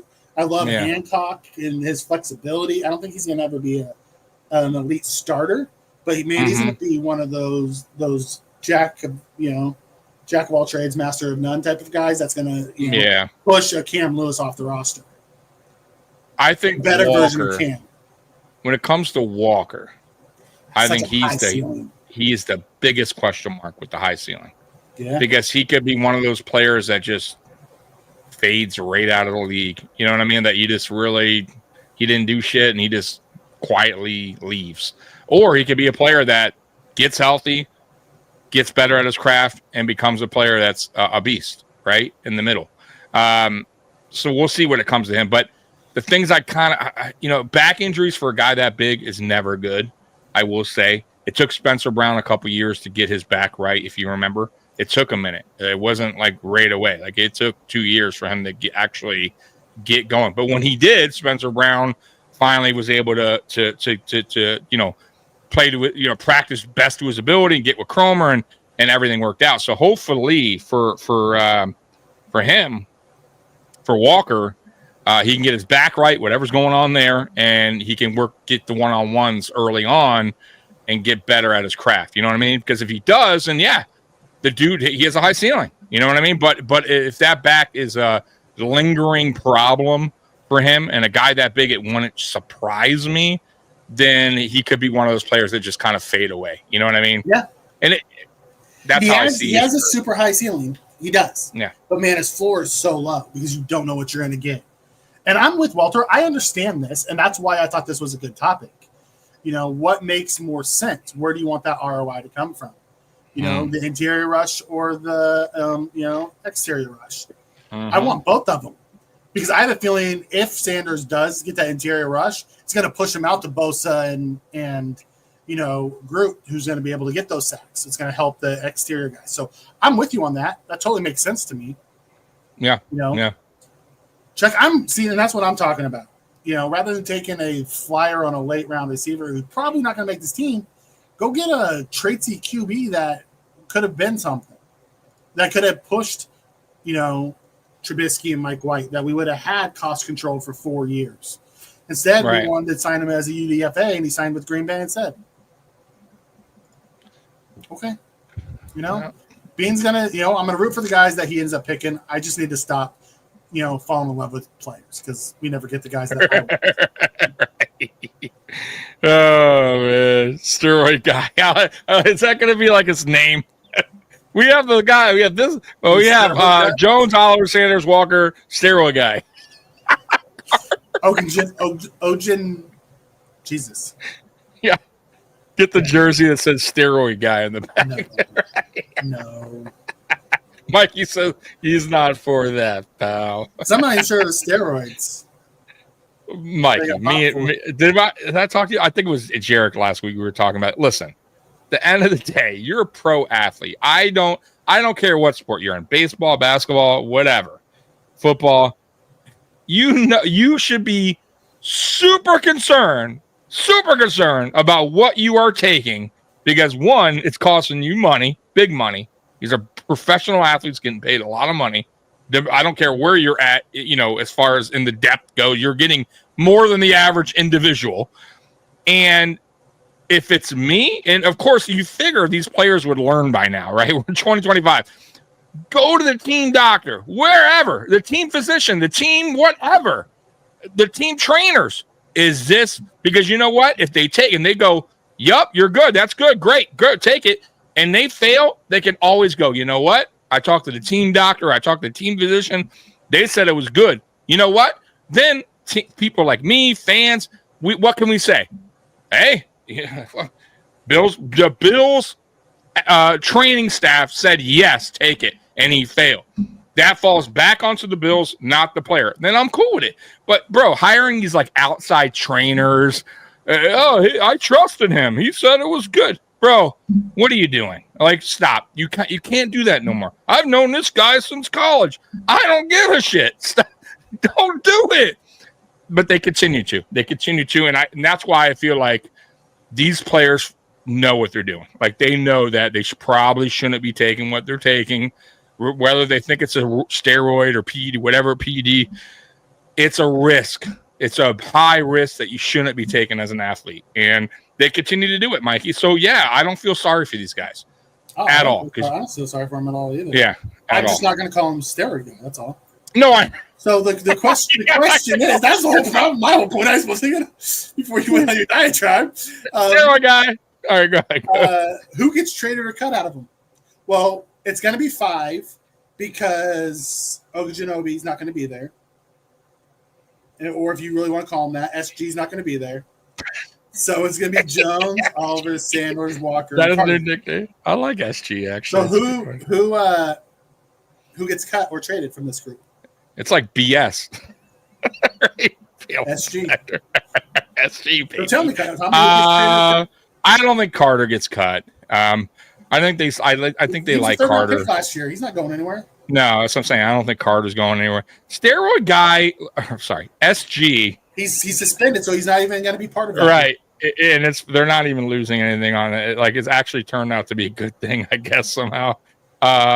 Listen, as long as he, once again though, he looked like a solid player with the Rams. Like, but I have no idea what this player is going to be like after he's off of whatever he took. And I'm not saying that made him, a good player, but I'm sure it helped him a little bit. So very curious how he is off the stuff he was taking. But he seems like a good player, so I don't think they cut him. God, who else was on that list there? Did they go back to that? So Carter, I don't think SG gets cut either. I think they're Jones, Oliver, Daquan. Sandal. I got to be honest. I know they like the vets. If they cut any of them and they don't carry 5. Yeah. Or if I think Walker doesn't get a mysterious injury. You're right. Right. I'm going to go injury. Jones on this one out of all of them. I'm going to go the guy that's kind of been over. I don't know, man. I think he's a shell of himself, especially he's aging. Like, it just depends how these young guys do in camp. But I could definitely see Jones being the guy that potentially gets cut. If Jones gets cut, that means Walker is showing something. Correct. I'm with you there. Because right now he's the starter at 1 tech. I'm with you. I'm 100. That's it. Like 100% was that. They would have to shine in camp for that to happen. I'm with you. Yeah. Do you think Epinesa or Carter gets traded? I feel like they're both tradable. I don't think either one gets traded. And here's my, of all players, I think Epinesa probably has the best chance of being traded. Mm-hmm. But I don't think he's going to, with Bosa already nursing an injury and Hoyt being out for 6 games. I don't see them getting off of a guy that they trust. I just don't. Okay. I think they carry 10. I think they carry 5 and 5. I think they carry 10 D linemen. Once again, it boils down to how camp goes and maybe early preseason with Epinesa. I really do. I think Epinesa is the one guy that has value, that they could get something decent for Epinesa.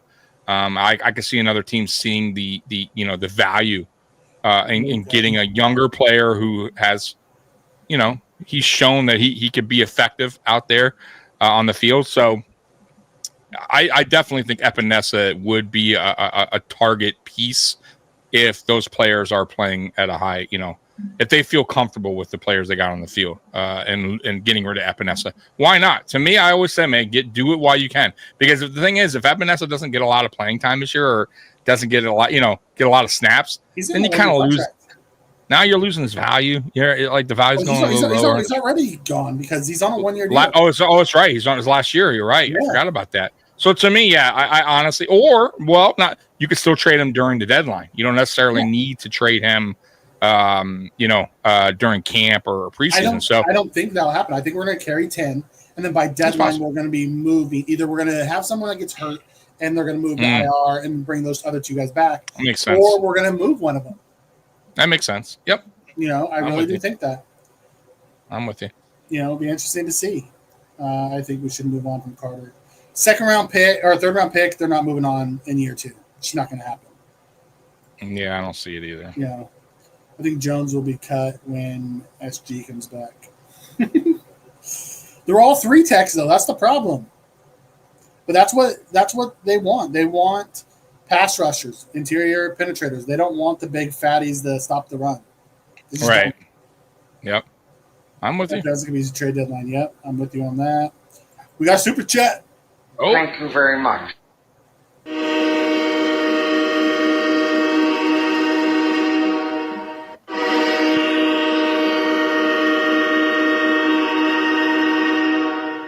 I appreciate it, John. Yes, really enjoy the show, guys. Thank you. We do appreciate it. Spain comes in and says, I think Carter's redundant with the addition of Sanders. He kind of is. Sanders is what we were hoping Carter was going to be last year. That backup 3 tech that can spell Oliver, and we can run 2, interior pass rushers and 3rd and longs. Yeah. That's what we were hoping for. I'm on the fence with Carter right now. Like I didn't hate him last year. Like I thought he made some plays last year before he got hurt. And then he had that injury, and he just never came back. Right. So like I'm on the fence with him. You know what I mean? I got to see.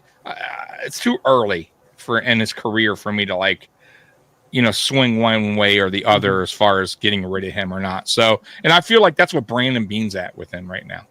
And I think that's kind of why Brandon Beane, after the draft, was calling him the one tech or saying he could be the one tech, because I kind of feel like maybe he's trying to bolster him up or give him a little boost in confidence. Who knows? I don't know why he would call him the starting, when I don't think he will, but who knows? Maybe. Listen, man, players, I always say, man, certain players, if they put the work in, you never know.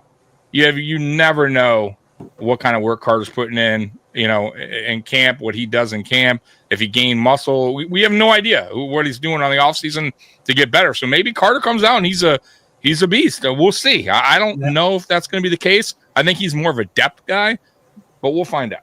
Yeah, I'm with you on that.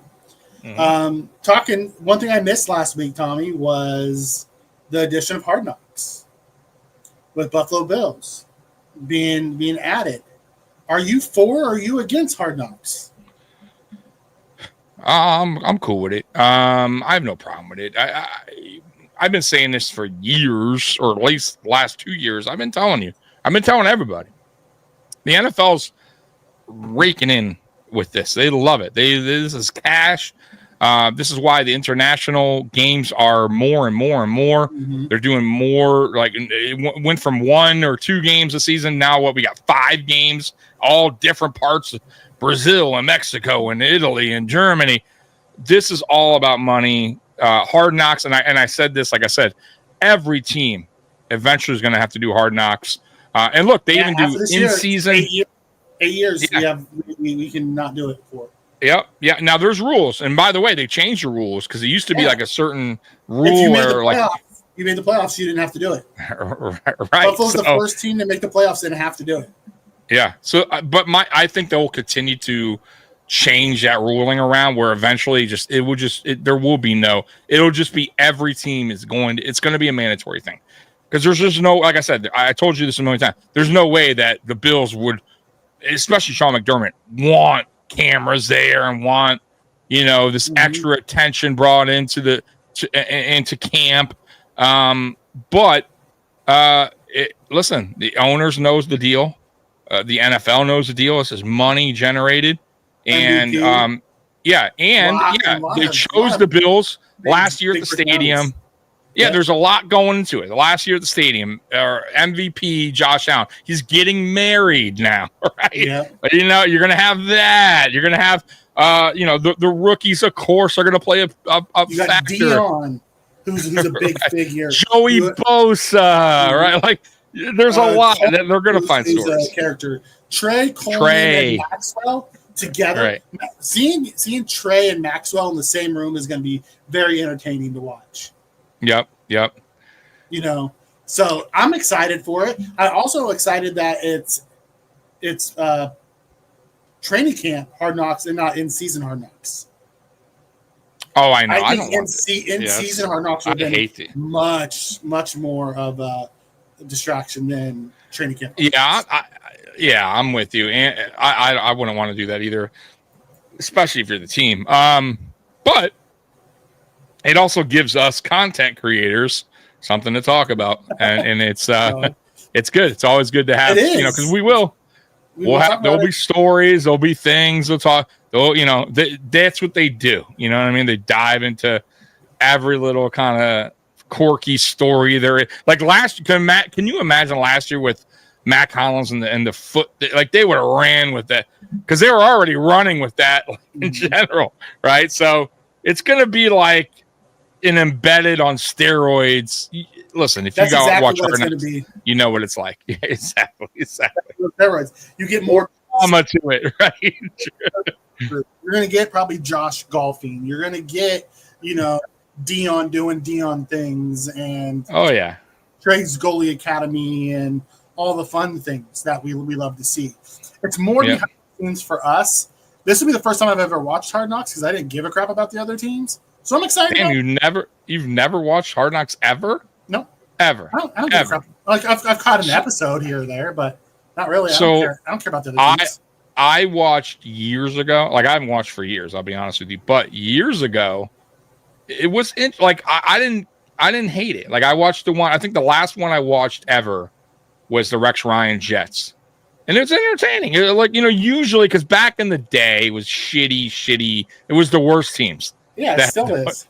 It's right. The Bears. No, not anymore.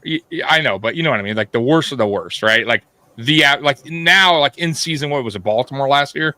It's not really the worst of the worst anymore. Prior was just terrible team. So it was kind of funny to watch these bad teams, and it wasn't terrible, but it got, like I said, it got a little. I think the Dolphins did it one year. I definitely refused to watch it. G-Pick. Yo, what up? Go Chiefs. What up? Rex Ryan's Hard Knocks was the best. It's like, okay. I thought so too. It was entertaining. I love this one. This is a great poll from John, if I can find it. They were talking about Carter's upside. The upside of Phillips, but the floor of McCargo. Now, that's a great poll. Yeah, that's a good one. That is a great poll for McCargo's floor. Yeah, I remember that. I love that. We're doing well, G-Pick. We're doing well. Appreciate you, bro. Yeah, appreciate you showing up. All right, Tommy. I know you had multiple things you wanted to go. It's a West Coast thing. We're not really into all that crap. You got to get out of here? No. Let's do one of your things tonight. I don't want to spend 3 hours here tonight, but let's do one of them. Oh, okay. Seems like it'd be fun. I want to do the quick trivia at the end, and we'll do one. How about that? We'll do one, and then we'll get back to the trivia. Trivia's quick. It won't be every question. Just kind of mess with it, see where the chat is on their football knowledge. So we'll do the 50. So guys, so what I had on board today was we were going to do, and we'll save some for next week, like Mikey said, because we've been on already here for a little bit. So we'll do the 50th biggest NFL draft bust of all time right now. And then what we'll do is I also had a segment, and we'll do it next week, which was ranking all 52 number one picks, the number one, in the common draft era.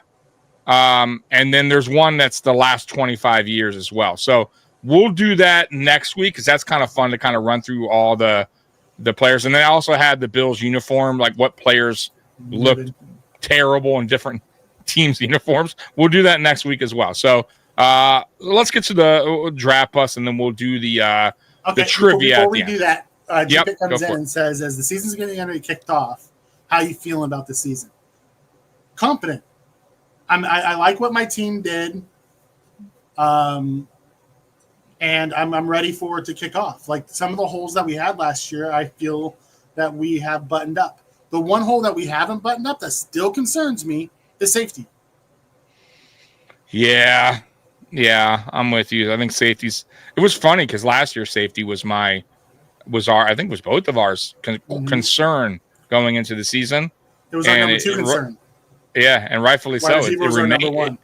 Yeah, you're right, and that changed. And the safety stayed the same. So we were right about the safety position last year, though it wasn't terrible, but it wasn't great either. Let's be real. Like I thought Hamlin did okay, but it wasn't anything where we were like, "Damn, that's a great yeah, that's gonna work." Like no, we didn't even think Hamlin was gonna be back, right? So I'm with Mikey. Safety, like Our draft pick from last year, what's his name? I'm drawing a blank. Cody. What's our safety? Oh, our rookie safety. I just can't believe it. Bishop, Cade Bishop. Cole Bishop. Yeah. Cole Bishop. So he's also, he's a question mark. He's still a question mark for me because we haven't seen it. That's what I'm saying. So that's why it's a question mark. So the bad thing for him last year was he got hurt during camp. He had no preseason, no camp, pretty much no camp, no preseason. and he kind of got thrown in the fire when we had an injury, and he looked okay. You know, you could see he was, you know, a rookie and a guy that didn't have a lot of. He got better. He did, but we want to. This is it. He needs to stay healthy for camp, and we got to see what he can do in preseason for us to be like, okay. Because I think, you know, in the receivers, I think we started slowly going, oh, okay, in camp. And remember, we were like, oh, all right, maybe this will work. Safeties, we still were like, ugh. Right? So, you know what I mean? I think he has to really show something. And Rapp, same thing. Can he stay healthy? Like, that's Rapp's thing. I don't mind Rapp as a safety, Mikey. It's can he stay healthy, right? That's the concern. So here's my thing. Here's what I want to happen. I don't know if it's going to. I want Forrest to win the free safety job, and I want Bishop to win the strong safety job, and I want Rapp to be safety 3, and Hamlin to be safety 4. And I don't hate Hamlin because Kato comes and says I don't get the Hamlin thing. Hamlin is a fantastic backup safety. He's a great spot starter. I don't need him to start. He was okay, but he didn't make plays. Yep. You know, he was solid. He made a few plays. Let's give him. He made a couple interceptions, I think. Right? Got a fumble recovery. I think he made some. He had a couple like plays. Remember? I'm just saying. I'm not saying I'm just saying I don't think he was terrible. I thought, like terrible. You said, I said he's a solid. He's a good depth. Yeah, good depth piece. You know, he's above average. He's above average backup and a average starter. I'm with you. I'm 100% with you. Yeah. I did not think they were going to return. I'd love it to be Forrest because he has a ton of range at free safety. And then Bishop as the strong because I mean, as much as I like Rapp, 2 years in a row, in our biggest games, he was nowhere to be found. It's the same issue I have with Benford, and we just paid him a shit ton of money. I know. 2 years in a row, when we needed him against the Chiefs, he wasn't there. Right. Yeah, biggest game, no show, or injured. Not a no show, but injured. It sucks. It does, and it's a constant thing with these Bills defenders, especially our key defenders. That's the biggest issue. Not even like we're losing just depth guys or guys that aren't making big impacts. We're losing big time impactful guys in the worst moments. So I'm with you, Mikey. So let's just hope Benford can stay healthy. G-Pick says the Chiefs are going to have a UDFA safety that makes the 53. Yikes. Damn. I mean, here's the thing. You still have Simmons out there at free safety and a few others that could probably get picked up. I would not be surprised to see Simmons go sign with the Chiefs and be a fantastic free safety for them because that's just what the Chiefs do. Yeah, Simmons is still floating out there. Is Scott here? Woo, Scott's here. 20-0. Scott's in the building. Late, Scott. You're hour and 30 minutes late. Just pacing for the Bills' first win. The kickoff is against the Ravens is going to be wild. I'm excited for that one. Absolutely. I was hoping it was the Bengals. I know. I want to get them out of the way early, but it's fine. It is what it is. Yeah, it is what it is. That's an early test in Kansas City. Touché. That's the former Bronco in them. Yeah, we're getting that early test, man, for sure. All right. I didn't mean to cut you off. No, you're good. You're good. You're good. All right. So we'll get into this game. Yeah, we'll start with we'll run through the bus, right? So that's what we're going to do tonight, and then we'll do the quick trivia at the end, and we'll get out of here. Okay. All right. So here we go. 50 biggest bus of all time. So because we were trying to come up with the most overhyped draft bust, and I could not find I know a few, but I wanted to find like an article. It just couldn't. There's no really article. So these are kind of hyped up busts, to be honest with you, right? If you're going Tommy, this era, yeah. Tommy, our girl keeps coming and saying, "Go Ravens." Oh, go Ravens! Oh, I thought you were a Patriots fan. She's trolling me, I guess. I don't know. She loves King Henry. She loves King Henry. Oh, I don't blame her because I'm a big King Henry fan myself, and it just made me sad that he went to the Ravens. Oh, okay. Yeah, no, listen, King Henry's unbelievable. Russell. Ryan Lee. Well, let's go through it. Let's go All right, through it. Here we go. All right. Coming at number 50. Yeah, we'll run through it. Ty Detmer, they got at 50. Okay. Says not a bust at the traditional sense, considering NFL scouts. Detmer slipped all the way to the 9th round of the 1992 draft, but after winning the Heisman Trophy, so that's, he did win the Heisman, all right, after and finishing his college career 59 NCAA records. See, once again, I didn't know that. Mm-hmm. You expect more than 6,351 passing yards in his career. Spanning from 93, and he was in the league a while. I wouldn't have called him a bust. No? Okay. Though the hype wasn't there. Now, would you expect his career to be better? Yes. But do I call him a bust? No. Being a Heisman doesn't put sticker value in the NFL. There's a lot of guys who win the Heisman that don't do nothing in the NFL. I don't look at it that way. If he was a first-round pick and had that, okay, I'll call him a bust. I don't call that a bust. I'm with you because of where he was drafting. I'm 100% with you. Guys in the chat, everybody in the chat, if you disagree, agree. Go ahead and just put the player name if you can, and put agree or disagree. See, so, I knew it. Yeah, I'm correct. She's the King Henry lover. Oh man. But she believes Patriots blue. I got you. Hey, nothing wrong with that. Good luck to you. Patrick Mahomes, the biggest bust in the NFL. Yeah. All right, here we go. Next one. Mike Williams. You remember him, wide receiver? I think the Lions. Oh, no, that's a bust. Round 1, pick 10. Mm-hmm. He was with Maurice Corrett, and then Yep. So he was a 10th pick. Williams was out of the league. Bro, out of the league in 2008, Mikey. I mean, damn, right? Like, that's bad. Right? Yeah, if you're out of the league that quick. That were like 1 year wonders and gone. He wasn't even a 1 year wonder. He was Mike Williams like that, too. There was another one, too. I don't know if they'll have that here, but I do remember. And I think it was the Lions. I think they drafted 2, if I'm not mistaken. Danny The Bills had one. The Bills had a Mike Williams. We did, but he wasn't a draft bust. Yes, he was just a Mike Williams. Was a huge bust. He was a huge you're talking about the offensive lineman. Yeah. We had a receiver too named Mike Williams. Yeah, I'm talking about the offensive lineman that we took high. No, he was and he was great in college, by the way. He was a beast in college. So sometimes you just never. That's what I say. Sometimes these players, bro, you can scout all you want. You can look at film. And sometimes, bro, they just do not transition right into the NFL. For whatever reason, I don't know. But it happens, Mikey. You know what I mean? Yeah. Because you go look at Mike Williams' film, like, bro, it was a no-brainer. He was the best offensive lineman coming out of the league. Yeah. If it wasn't the Bills drafting him, somebody else would have. Like, he was a beast, but he just was not.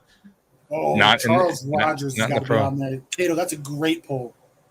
Charles, let's see. If he's on there. All right, Danny Warford. 40. Round 4 pick 3. You're saying no? I agree. He won the Heisman. I think they're going because he won the Heisman. So, you know what? This can be kind of considered overhyped bust because if you do win a Heisman, you are hyped up a little bit coming out of the draft that you were a Heisman winner. I'm just throwing that out there. I get it. If he was that hyped, he would have gone in the first. Johnny Manziel, I'm with you. Bust than Danny absolutely. Absolutely. I'm with you. I want to put this guy here. DJ Manuel's a bigger bust than Danny Warfel. Yes. I'm with you. Gino Torretta, quarterback, Miami.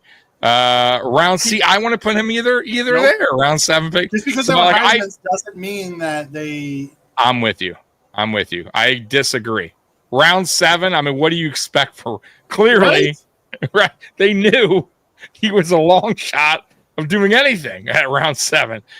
Eric Crouch, quarterback, Nebraska.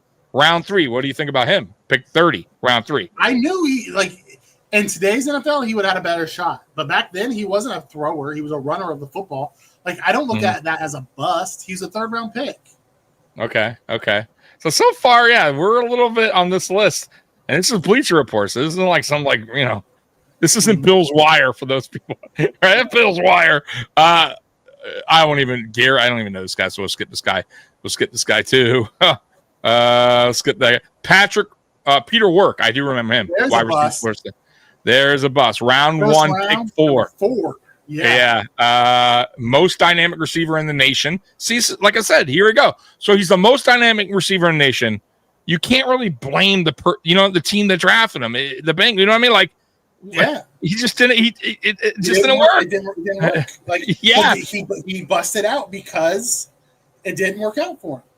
You know? Yeah, like that is a true bust. Someone who puts high value assets into him, and it didn't work. If you took a shot on a guy who was a Heisman, like Ty Detmer or one of those other guys that was like a 9th round pick, and they didn't work, fine. Right. Like, yeah, that might have been a hyped thing, a hyped bust. Right. But I'm not looking at him as a true bust. What was the Dillard scandal? Something happened there. I think I remember. They're right. They're right. Something happened there. There was a there was a scandal. I don't remember. That was right. Yeah. Into the military. That was a while, but something did. Tim, I can't pronounce his name. From Michigan. Round 1, pick 8. He was one of the Michigan's best running backs of all time. Dan, it's a lot of yards in 1995. Almost 2,000. 800. I'm with him on this 1,800. one. Perhaps best known for his 300-yard game against Ohio State. That's an unbelievable game. He averaged under 500 yards a season in his 6-year career. Yeah, it's bad. It's a bust. Yeah. I get it. I'm right? with you. But, man, everyone thought he was going to be the next coming, man. Tim Biaka's now, remember him. Question, though. So, the guy that, we're all hyped up, and I think he's going to be a good running back.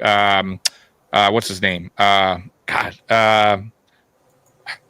his name? The guy that got drafted this year. I can't believe I'm drawing a blank. The first run. Yeah, Genty. Now, if you look at this guy right here, right, and his yards that he picked up. Now, remember, Genty didn't have killer stats the previous year. His breakout year was last year. Like, that's when people were like, whoa, that's when he went ham, right? He didn't. Go look at his stats. I'm telling you, they were way different, night and day compared to the last year, the year before.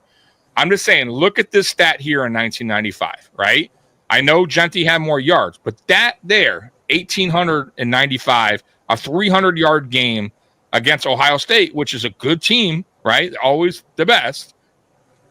I'm just saying, could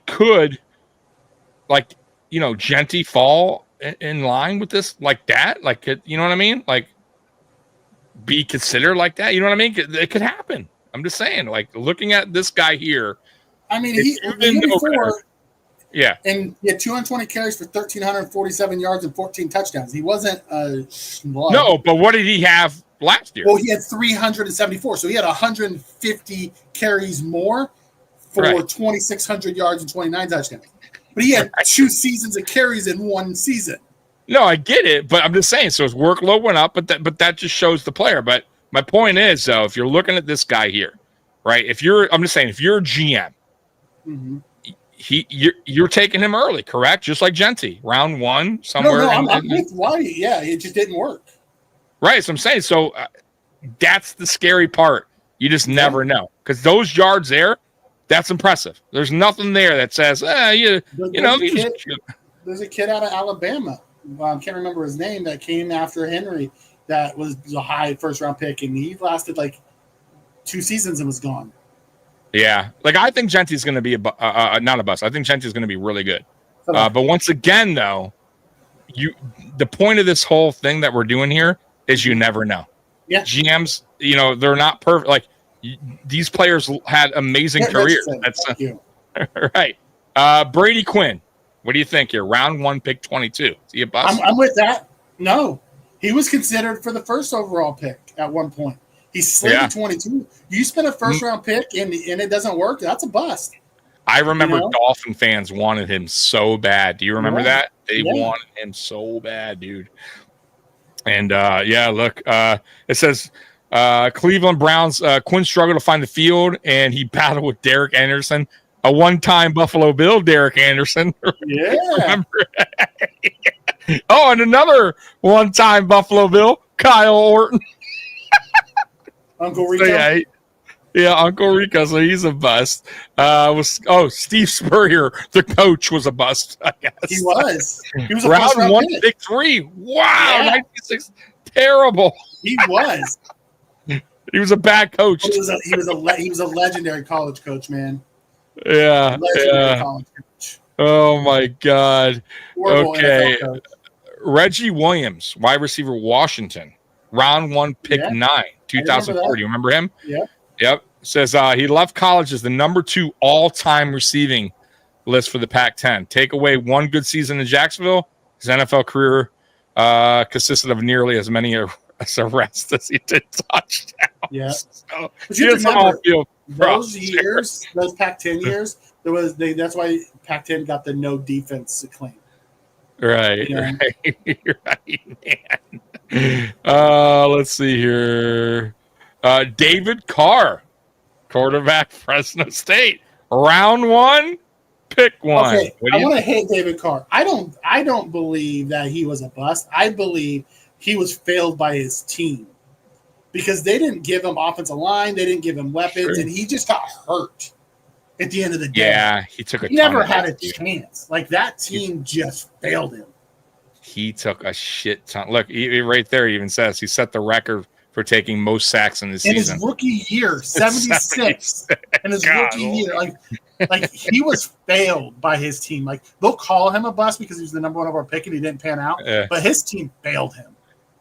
I remember him coming out of the draft, and I didn't think you're right. I didn't think he was that bad. He wound up being a bust because he was the overall number 1 pick. Mm-hmm. So of course he didn't do anything. But I'm with. Failed him. He got put in a bad situation. Team didn't help. Here's the next one. Joey Harrington. Hey, Joey, round 1, pick 3. What do you think? Yes, Joey, man. God, Joey. I loved Joey. Achilles Smith is another one. You know, that came out in that same draft class. That just. Oh, man. Yeah, no. Joey Heisman. You know what I remember from him? And I don't know if you played video games, but he was on the cover of college football in the Oregon because he was badass. He was a really good. It was a bad Detroit team. It was failed by. Yeah. Man, a guy who just mentally didn't have it. Yeah. Had all the physical tools, mentally just couldn't do it. And then he went to Miami, did nothing over there. Remember, he went to 1 year. He's terrible. All right. Remember this guy? I do. Who was really good in college, by the way. Round 1, pick 21. Look at that, 2,055 yards. So good in college. Yeah, dude, that's a hell of a season. Never translated to the pros. Heisman winning campaign while rushing. Bro, Heisman winner, 2,000 yards, 11-1 Colorado team, right? You would think this guy's going to come out and he was so freaking good. Tear it up. He just never did anything. It's all guys got succumbed to a marijuana addiction. Like nowadays, that's like a way to help, heal. Yep. I don't remember this player. Do you? I do. Do you? Round 1, pick 4th 4. Overall Wow. Pick at linebacker. Damn. I do remember him. One of the worst draft busts in history, it says. Ooh, so bad. He had a knee injury. That probably messed him up. Unable to make it at linebacker. He lasted 4 years in the league and never made an impact. God, that's terrible, right? You didn't do nothing. You did nothing in the NFL. I didn't get addicted to marijuana. Oh, what do you think here? This is an interesting one. I don't think Alex Smith is a bust. He had a long round 1, pick 1 with a bunch of playoffs. Like he did. He tutored one of the greatest quarterbacks to come along, and Patrick Mahomes. Like no, like Patrick Mahomes gives credit to Alex Smith for him being as good as he is today. Like, was he a hype bust though? No. Okay, that's the other. I don't think he's a hype bust either because they didn't know if he was going to be the number 1 pick. It was him or Rodgers. You're right. I remember. I thought Alex Smith was a really solid quarterback. I don't believe he's a bust at all. I'm with you. He stood around the NFL for a long time. And he got that bad injury, came back, did well. He took a lot of different teams to the playoffs. Like a bust is a guy who just was in and out of the league. I'm with you there. I know the number 1 pick. That's you expect to be your franchise. Says it. Patrick is who he is because of Alex. Dude's I'm with you. Yeah, I'm with you. I thought Alex was he stood around. He was a quality quarterback. How about that? I don't think he was a star quarterback. He was the definition of a game manager. Absolutely. Yeah. I'm with you. At quarterback. You need someone to go in there and not make the mistakes and run your offense. Alex Smith was the guy you wanted. Was he going to play above the scheme and be special? No. But early in his career he was. Later in his career he wasn't. Like Alex was good. He was good. I'm with you. Trev Alberts, linebacker, Nebraska, 94, round 1, pick 4. I don't even remember this guy. Do you? No. Colts? Well, 94, pick 4. Arguably the best linebacker in Nebraska history, bro. Ooh, Trev Alberts that's won the something. Dick Butkus Award. It does. Before being selected by the Colts with the 4th overall pick in 94, constant injuries and an inability to grasp NFL schemes led to 4 sacks in a 3-year career. See, not good. Yeah. So that happened. See, a player that came in the league with injury, like got injuries, couldn't adjust the schemes. You know what I mean? Yeah, and that's Trent a wrap. Richardson that was way too. He just couldn't adjust. He didn't have the vision once he got to the pros. Archie Griffin. Oh, remember him? Oh, Robert Gallery, offensive tackle, Iowa. He played a long time. Pick And he 2. switched. I'm not sure I'd call him a bust. Was He's a bust at tackle, but man, he played left guard pretty decently for a lot of years. What about hype bust though? Hype bust, Pick 2. yes. They thought he was yeah. going to be like the next Messiah at tackle. Yeah. I mean, but And you just said it right there. Look, what you just said right at the end here. Flop his tackle, but he was decent at left guard. He was. So, He yeah. was a good guard. Yeah, so he found his place in the NFL. You know what I mean? And last absolutely though, because everyone thought he was going to be the next coming of right. that, of that left of the tackles. Yep. Andre Bruce, linebacker, Auburn, 1988, round 1, pick 1. I don't even know this guy, but he was the first pick. I don't remember that. Not good. Atlanta cut him in 91, and Bruce spent 7 years in Oakland, averaging 1 start a year. Not good. That's bad though. If you're a round 1, pick 1, that's you an were the number 1 overall pick, and that's what you call a bust. Yeah, David Klingler, round 1, pick 6. Yeah, I would think this is a bust. Right. Let's see here. Klingler posted a 4-20 record in 2 years as Cincinnati starting quarterback. It's pretty bad. So yeah, enough said there. He's bad. Bad pick. Dwayne Robertson, defensive tackle, Kentucky, in 2003, round 1, pick 4. Yep. He never dealt into the run stopping force for the Jets. In 2008, he's dealt to the Broncos, who released him after the season. So yeah, he did nothing. Terrible pick, right? That's a bust. No, I get the high bust list, but hype by who? Hype by no, just a draft bust. I don't think it's a hype draft. Okay. Like remember I said some are gonna. This is just draft bust. We're gonna name if a player is a hype bust. You know what I mean? Like we'll call it how we see it. Pick. What a poll. Rick Meyer pulling top cards. I remember pulling Klingler as top cards too. Dude, remember Pro Set? Did you ever have Pro Set? Yeah. And you got the Jeff George. Mm-hmm. They're so cheap. Yeah. Oh, man. Anyways, Rick Meyer. What do you think about Rick Meyer? Round 1, pick 2. Yeah, Meyer's a big bust. Supposed to be the next Joe Montana. Everyone thought he was. Yeah, not good. Yeah, and that is a bust. People just kept grabbing him and like believing that he could be it. I remember him. I had his rookie card too. Like it's funny when you see some of these players. Trey Lance in here and Rick Meyer, Josh Rosen. Oh my God, Matt Leinart. Ooh. Didn't we have Matt Leinart on the Bills 1 year? Well, for camp, and then he's gone. Right for camp. So bad. Round 1, pick 10. Was he a hype bust though? I think he's a hype bust. I think he was a real bust. Yeah. He was the number 10 overall pick, and he like basically a backup this entire time. Yeah. Curtis Ennis, remember him? Curtis Ennis, I remember him. He was good in college, bro. Yeah, he was. Bust. Round 1, pick 5, bust, man. Says that he would play 3 years in the NFL, got under 1,500 yards throughout his career. Injuries played a major role, see, and then he retired. So who knows? If he doesn't get hurt, maybe his career goes in a different path, right? But he was a beast in college, bro. You know what's funny? I liked this guy a lot coming out of college. Me too. I thought he was gonna be good.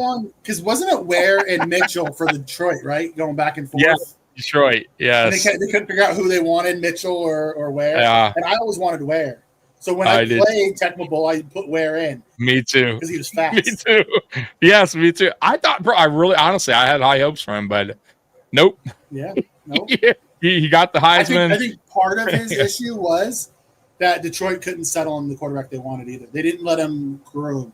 Detroit was a dumpster fire then. Detroit was a bad. Yeah, if you're that's what you're right. That's one place. If you're a quarterback, good luck going there back in the day. Remember him, Ron Dane? I remember him, running back Wisconsin. He was a beast. And round 1, pick 11. He ended his career in Wisconsin for almost 6,400 rushing yards. He won the Heisman Trophy in '99. He teamed up with Tiki Barber, Thunder and Lightning. I remember that they had the nickname Thunder. I'm calling him a bust though. Yeah, Dane finished 7-year career, 3,722. Maybe he's a bust because he didn't have the longevity in the league, right? And he had to share time, and he wasn't at pick 11. You want the guy to be a featured the back, man, but the guy. Yeah, he had a decent career.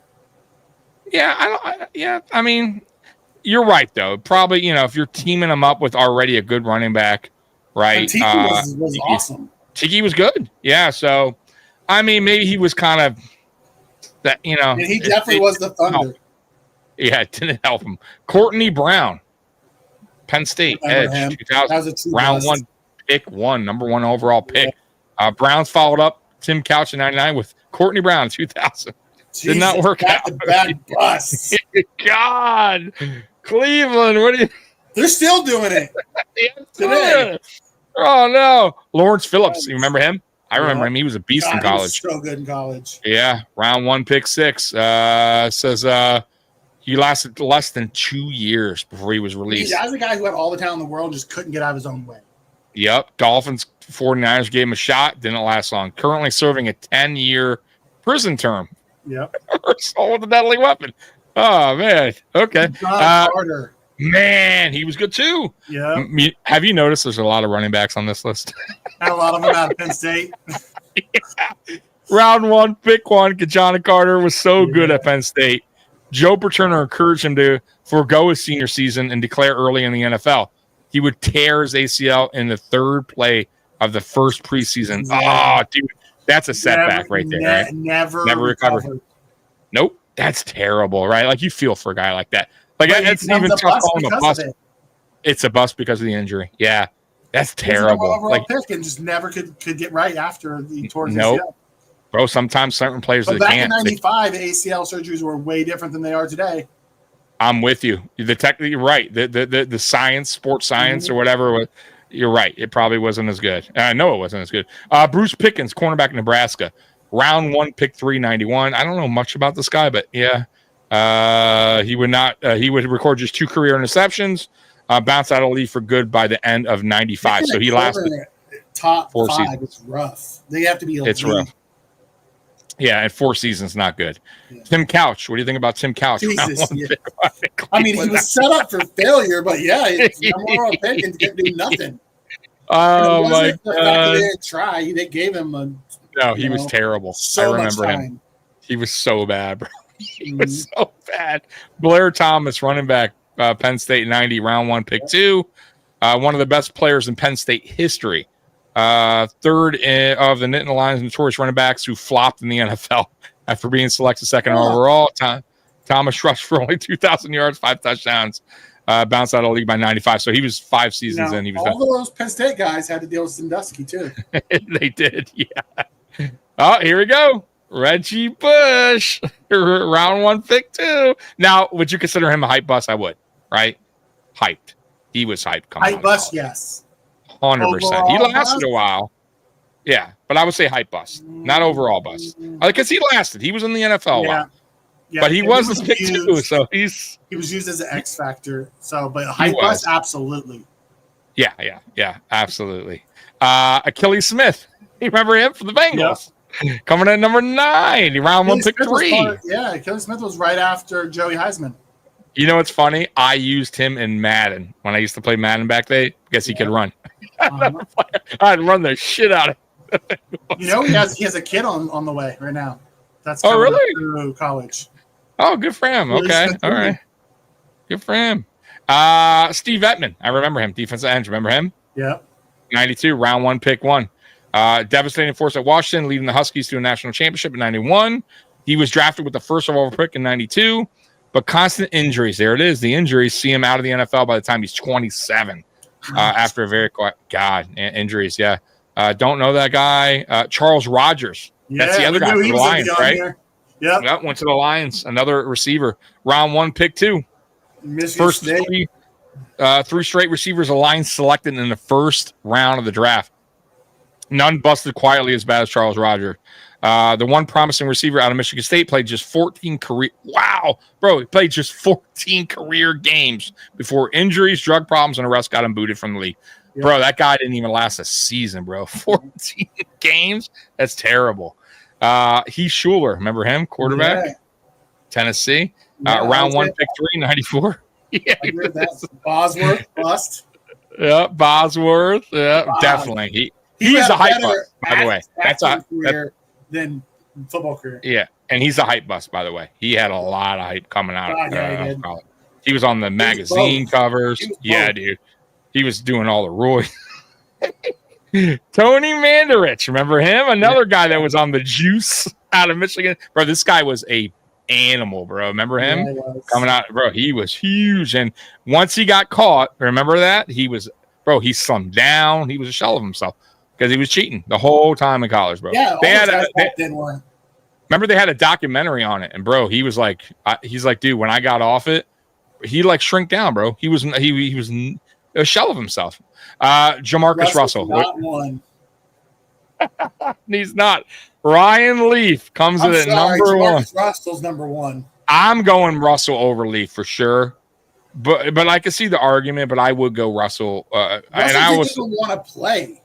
I would say hype bust too for Russell as well. Yeah. He had a lot of hype coming on. I didn't think Ryan Leaf had super hype. He was hyped a little bit, but Yeah, I thought he was hyped a lot because it was who were they going to take? Yeah. Leaf or Manning? but I still thought I agree, but I still think he wasn't as overhyped, I'm saying, as Jamarcus Russell. Jamarcus, like, because he had the big arm, it was big, and Yeah. could run and do all those He could things. throw on. Remember, he could throw on his knees 50 yards. Yeah, the difference is Ben's right. Leaf was supposed to be that generational guy because there was debate who's better, Manning or Leaf coming out. And then you had the trade, which was a big deal. Mhm. Remember that? That was a big fucking deal at that But time. he just mentally he didn't have it. No, His mental game was wrong. It was wrong. And yeah, and listen, if you're a quarterback, number 1, top 5, top 3, whatever, you're going to more than likely a bad organization. And you got to handle it. G-Pick said, I wouldn't want to play the Chiefs twice a year either. I know, right? All right, we're gonna do a quick rundown. We're gonna get out of here. We're gonna do a quick quiz for you guys, real quick. I'm not gonna go through all these. So, all right, Mikey, and you can play along too. So everybody will give you a little bit of time to answer these questions as I go through, Mikey. All right, you ready? Here we go. In 2015, let's see if you're good, Mikey. In 2015, Deflate Gate controversy began with the championship game between which 2 teams? Patriots, Colts. Very good, Mike. Oh, Mikey answering right away. All right, so guys, I know you're on delay, but Mikey answered that pretty quickly. Mikey knows his football to start. Okay. I mean, that was how do you not how know that? many? Well, starting a little easy. How many NFL teams have bird mascots? Oh, shit.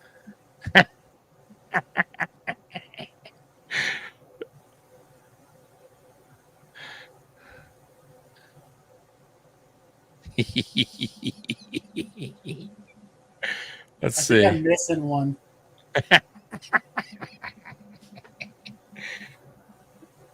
Chat, can you get it before Mikey? How many teams have bird mascots? Chris got it. 5. Okay, who's the 5th? I have So the Ravens. I have the Ravens. I have the Falcons. I have the Eagles. I have the Cardinals. Who's the 5th? Seahawks. Seahawks. How did I miss the Seahawks? Right. Attaboy, Chris. Okay. Let's see here. Which NFL player set the record for the youngest player ever drafted at the age of 19? I don't know. This is a tough one. Wasn't it like a defensive lineman? It's a defensive player. Yeah, it's like a defensive lineman out of Nigeria or something like Oh, that. Mikey's. Oh, I just don't remember who the team was. Mikey's. I don't remember who the team was, but I know the player. I know who you're talking about. I so want to give you a clue because if I give you the clue, you'll get it. Give me the clue. The clue is there was a former player. They're not related, who played for the Chiefs and was a huge beast of a running back back in the 90s. Right. Yeah, Christian Okoye. I knew that. I don't know. I don't know who drafted him though. Omobai Okoye is the player. Yeah. So he had the same last name, but they're not related. But that's the player for 19 years old. I would never. I knew who you were talking about. I couldn't remember who drafted him or his actual name. What is the largest NFL stadium? Largest stadium? I didn't even know this either until now. Like today? Yeah, NFL stadium. What is the largest NFL stadium? Shit. Yeah. Once again, I did, and I know my football. I did not know this. The largest stadium? Yeah. I'm trying to think. I don't know. Is it Hard Rock? Because they have the college games there? So, okay. So, by the way, I don't know. I'm pretty sure this is. Yeah, no, this is new. This is February 2025. So, no, it is MetLife Stadium. MetLife is? Yes. That's what it says. And this is 2025 article. Yeah, I didn't know that. Yeah. I was thinking it would be more along the lines of like a college stadium. Let's see here. Okay. I can't even give it. That one I won't do. This is you know what? I'll do it just for the chat. Which NFL player allegedly used the Pistanium Ron Mexico, and a ploy to evade bad press after giving a woman herpes? Someone did that? Yes. Yeah, I don't know.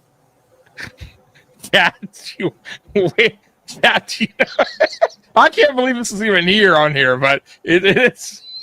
Why? What are we doing, Tommy? What are we doing? What are we doing? Anybody know before I move on? Michael Vick. I'll move on. Michael Vick. All right. Let's see here. Michael Vick was the answer? Yes. You went by Ron Mexico? I guess so. I guess it's part of the Michael Vick experience. Yeah, right. Oh, my God. All right, here we go. What is the name of the former Detroit Lions quarterback who allegedly cursed the team after being traded to the Pittsburgh Steelers? This is old. By the way, you have to be an old head to know this. I don't know this either. I don't know. Bobby Lane. I didn't even know that either. Bobby Lane, it says. Okay. Let's see here. Who was the first NFL player to declare, "I'm going to Disney World" in a TV commercial after winning the Super Bowl? Who was the first player to say it? You don't know it? Chat? Oh, wait a second. Because that's a pretty good one, right? Because that became a thing. I'm going to, where are you going? I'm going to Disney World. All right, They said Disneyland originally. G-Pick says Joe Montana. Yeah, I would have. Daniel came in. Michael. So Daniel coming in late with the Michael Vick. I didn't even know that, but hey, so wait a couple more seconds for the chat because it was Disneyland before Disney World. Right. So this says Disney World. So who said it first? So Phil Sims. Phil Sims said it first. Fuck Phil let's Sims. see here. Right. So, let's see here. Which Detroit Lions running backs make up the duo nickname Sonic and Knuckles? You should know this. Easy one. Come on. Come on. Current. This is current. Current. Gibbs and Montgomery. You got it. Who were the teams? Let's see here. Hold on. This is a good one. Who headlined the last 5 Super Bowl halftime shows? Do you know it? I don't know it. I honestly, I know. God, going back a few, but I don't know who was the last 5.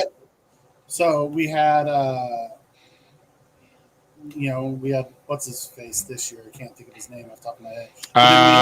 The guy from California, right? The rapper. Then we had Dre in that group in LA. Didn't we have Timberlake in the last 5? Nope. Timberlake wasn't in the last 5?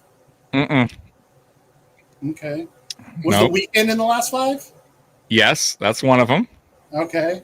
You're missing one right before the weekend in 2020. Who was in 2020? This is when they played it really kind of safe. I think this is after the Timberlake thing. Kendrick, Usher. Nope. That was in 20. But you're right. That's 2022. Yeah. That was Dre, Snoop, and Mary and Kendrick. Yeah. But 2020. No, Kendrick was this year. Yeah, he was this year again. But in 2022, he was a Dre as well. In 2022, yeah. That's when they had Snoop and Dre and Mary and Kendrick. No, Shakira and Jennifer Lopez in 2020. Shakira and Jennifer Lopez did one? Yes, 2020. Yeah. I don't watch the halftime show, bro. Yeah, I know. Rihanna was 2023, by the way. I bet you Rihanna put on a good one. She seems like Lamar. Yeah, last year was just Lamar, by the way. Yeah, Kendrick Lamar. Yeah. It wasn't the mixture of everybody. All right, we'll do a couple more. We'll get out of here. Let's see here. Elvis. Let's see. Play it safe. I'm trying to get a good one of the Diddy scandal. Yeah, we'll see how that plays out. Here's a good one for you guys. Rihanna was the best one. So Rihanna was a good one, wasn't she? Didn't she kill it? Yeah, she did good. This is an easy one for you, Mikey. This should be an easy one for everyone. You ready? What? Which is the only NFL team that plays their home games in New York State? Buffalo Bills. That's right. That's right. That is right. That was an easy one, huh? Who holds the record for the most touchdown passes in a single NFL season? Ooh, Mikey. Is it Patrick Mahomes now? Did he break the record, or is it Brady still? No, and this is new. This is 2025, so apparently not, because that's not the answer. Who is it now? Should we wait? Let's see. Someone's saying Brady. That's not the answer. Breeze? Nope. It's a player, not a team, by the way. It's a player who holds the record for the most touchdown passes. So this chat's still going. Burrow, nope. Peyton Manning. Doesn't say how many. The year with Denver. It must have been, yeah. That last one with Denver. The one, I think it was the one. But, yeah, I think it was the year before the one he didn't win the Super Bowl, right? He had 50 what? 51. Doesn't say for some reason. Doesn't because tell Mahomes me. Had 55. Yeah, it doesn't tell me. It doesn't say. Yeah, check it. Maybe Mahomes tied it, but that year that Mahomes came out, I mean, unless this article's old, but it says 2025, so who knows? This is a BuzzFeed article. Yeah, look that up real quick, because who knows? It could have changed. Who was the record for the most? 55, and Mahomes tied it. There. Oh, so it's tied. So it's okay. So they're still counting Manning, I guess, at 30 at that record. I'm pretty sure, unless that was total for Mahomes, and he didn't. Let me see. I don't know. Because I know Mahomes had 55 in his first MVP year. Touchdowns. Okay. I don't know if they were all passing them. I don't know. How much got. Yeah, touchdown passes in a single NFL season. So let me see. I just pulled up Mahomes. Yeah, look that up real quick. So he had 50. So he had 5 rushing that year. So he had 50 throwing. So Manning still holds that, right? Yep. Yeah, okay. Who won the Pepsi Rookie of the Year in 2013? I wouldn't know this offhand. So Pepsi Rookie of the Year 2013. Dude, I can't remember what I had for lunch last week. You didn't remember 13 years ago?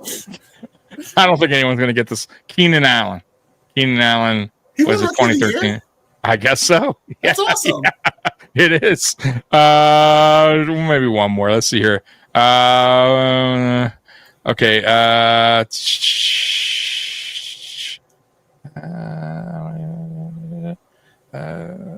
Who was the first NFL quarterback to throw for 4,000 yards? First quarterback to throw for 4,000. Don't care. That's interesting. It's Joe Namath. Joe Namath threw for $4,000? Yeah, he threw for $4,000. No way. Yeah. And then the last one, we'll get out of here. Which NFL team holds the record for? That's impressive, especially in those days. For back then, absolutely, because it was more of a running league. Okay, you were right. That is super impressive. I told you. It's not bad. Last one, Mikey. Which NFL team holds the record for the longest losing streak of all time at 26 games? Oh, shit. That's a lot. Is it Detroit? No. Okay. I mean, it is a lot of games. went like over in a season. That's why I just assumed it was them. They did. They were, I think, the second team to do it. But no, this is the longest losing streak combined. It's crazy. 26 games is a Tampa Bay lot. Bucks, the Dolphins. I'm It's the Bucks. The Bucks. Tampa Bay Buccaneers, guys. So that What years was that? Does it say? it doesn't say, man, but that's Holy a shit, tear. 26 I mean, games? who was their coach? 26. Who was the 26 quarterback? lost. I have, you know, 26 straight games. and who won? Who finally broke that? Weston said this 77 Bucks were atrocious. Oh my god! Holy shit! Yeah, that's crazy, I knew it was Florida. They suck. right? No, so that's it. That's all we got. One, it might have been my favorite poll out of all that. Yeah, interesting, right? Very interesting. 4K for Joe, huh? Much love. All right, last one, real quick. Who was the first NFL player to return a punt for a touchdown in his NFL debut? First NFL player to return a punt for a touchdown in his NFL debut. I want to say Hester, but I don't think that's right. Nope. I'll give you a clue. He is a Hall of Fame player. Yeah. I don't know. Who was it? Deion Sanders. Dion? Deion Really? Yeah. In his debut? I didn't think he started returning punts until later. Yeah, no. His debut. First That's player awesome. to return it. That's a good poll. The Dion and the Namath are right there for me on the best little. Like I knew Dion was a elite returner. I didn't realize he did it in his debut though. Yep. Mikey, who's the longest tenured head coach right now in the NFL? Longest tenured head coach in the NFL? Come on, we just talked about this in the podcast early on. We were talking about it. Is it Tomlin? Yeah, it's Tomlin. Tomlin? I knew it was either Tomlin or Harbaugh. Yeah, 17 seasons. How long's Harbaugh been? I'm not sure, but this is who's the currently the longest. So maybe now currently, you get what I'm saying? Maybe at the time, what's his name was, but he's no longer NFL coach. You get what I mean? So currently the longest. I'm not sure how long Belichick was over there for, but Belichick would have been. Belichick would have been. He was there for 20 plus years. Exactly, but currently it's Tomlin, and that's all I got for tonight. And we're gonna go over the rest of stuff next week, guys, because we had some funny, quirky stuff. We are gonna go. Oh, by the way, Terrence Gray is the assistant GM. Yeah, a lot of promotions. Right. Okay, so I was right. Harbaugh 17 years. So it goes Tomlin, Harbaugh, Reed at 12, McDermott at 8. He's the fourth longest tenure. Wow, that's crazy. So McDermott, McVay, Shanahan all got hired the same year. They're all at 8. That's still a long time. That's a good coaching class. It is. 2017 coaching class, all three of those guys hit. Absolutely. Yeah, all winning head coaches too. Mm-hmm. Absolutely. Well, Mikey, 2 hours and 20 minutes. You didn't get to go the whole full 3 hours, but we're proud of you, Mikey. You did. Yeah, that's fun. That's fun. 2 hours and 20 I always enjoy hanging out with you guys. I missed everybody. I missed doing this. After 2 weeks fun. Away. I had a good time, man. I always have a good time with you, with the chat. Like I said, man, guys, be prepared for more. Tommy, where's Rico? Yeah, he ain't here. He's in Canada somewhere. Be prepared. He's eating ketchup chips somewhere. Be prepared for more episodes or more podcasts. No. Yes, what Canada's. You know that, right? Thing? Yes, Canadians eat. I swear to God, it's late. Yes, ask. You're I'm telling chat. No. Lay's sells. I swear, it's a Canadian thing. Ketchup chips. They're called ketchup chips. It's a flavor. It's so disgusting. Somebody from Canada brought them over to the bar one time, and I'm like, you know what? I'll try because I like ketchup. It's so gross, bro. So gross. So gross. I mean, I suggest you try it if you ever just the hell of it, but it's disgusting. It's not very good. So, anyways, yeah, he's over there eating ketchup chips. Yeah. So, but anyways, what I was saying was, guys, it's going to be a kind of a slow this is like the slowest part of the offseason coming up. So we're going to be trying to do That's a more mandatory mini camp information coming up. Come on. Yeah, that's right, man. That's right. But my point is, we'll be throwing some more cool things like this on our podcast, just to kind of kill time and have fun with you guys at the same time, because we got to come up with something. So it was awesome. We'll fill the content slate. We will fill the hours. Oh, by the way, we do. You know what? Real quick, time out. We do have some pretty cool other stuff coming up. I do want to. Me and Mikey still. We've been planning this since I think towards the end of last season, wasn't it? Where we were going to do a all Bills team. We haven't built that yet, so that's on the horizon. We're also planning on doing a segment where we'll probably do it week to week, where we put two teams together, only Bills team. So let's say, I'll give you an example, the 2019 Bills versus the 2002 Buffalo Bills. Who wins? Like, you know what I mean? 2002 team, man. I do, but we're going to be mixing. We We could do the 1990 Bills versus the 1992 Bills. We could do the, you know what I mean? Like, I want to mix it up where it's going to be tough, right? You never know. The 2020 Buffalo Bills versus the 2020, two Buffalo Bills. You know what I mean? Like, let's mix it up and see who would win. Two AFC championship teams. Dude, the two what? Honestly, I think the best Josh Allen team was that 13-second team. That was the 2022, right? Was it 2022, right? 21. No, it wasn't after. Was it the 21 season? Right after the 20? Yeah, because the 22 was the Bengals. The 23. Oh, you're right. 23 was where Kansas City came to us and beat us, and then last year. Yeah. Okay. So you're right. The third, it would be. But I'm just saying, like, when we line them up, though, because I think like some teams, for instance, had better defenses on our Bills team with the Josh Allen era so far. You know what I mean? So it would be interesting to pack up. You know what I mean? Like, we might have had a better offense, but was this Bills team had that better defense? No. You know what I mean? Make it a game. Like, it'll be fun. So we're gonna have a good time with that. Yeah. That's one thing too that we're gonna do. Those ones. Those are gonna be fun because I think there will be a lot of difference of opinions when it comes to who would win the battle. It's gonna be Team Tommy versus Team Mikey. Yeah, I mean, like I said, we might agree, or disagree at times, but it's going to be interesting.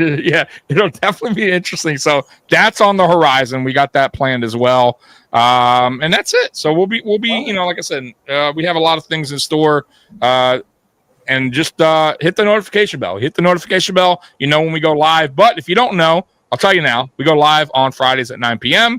And once the preseason hits, Mondays and Fridays at 9 p.m. So notification bell, when we're going live. Like, subscribe, all that good stuff. So, Mikey, any last words? Yeah, glad to be back.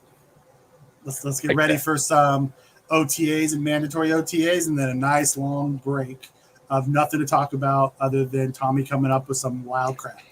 I got it, folks. All right, hey, I appreciate you guys.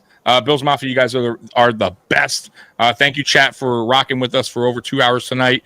And as always, go Bills. We're out of here. Bills. Peace.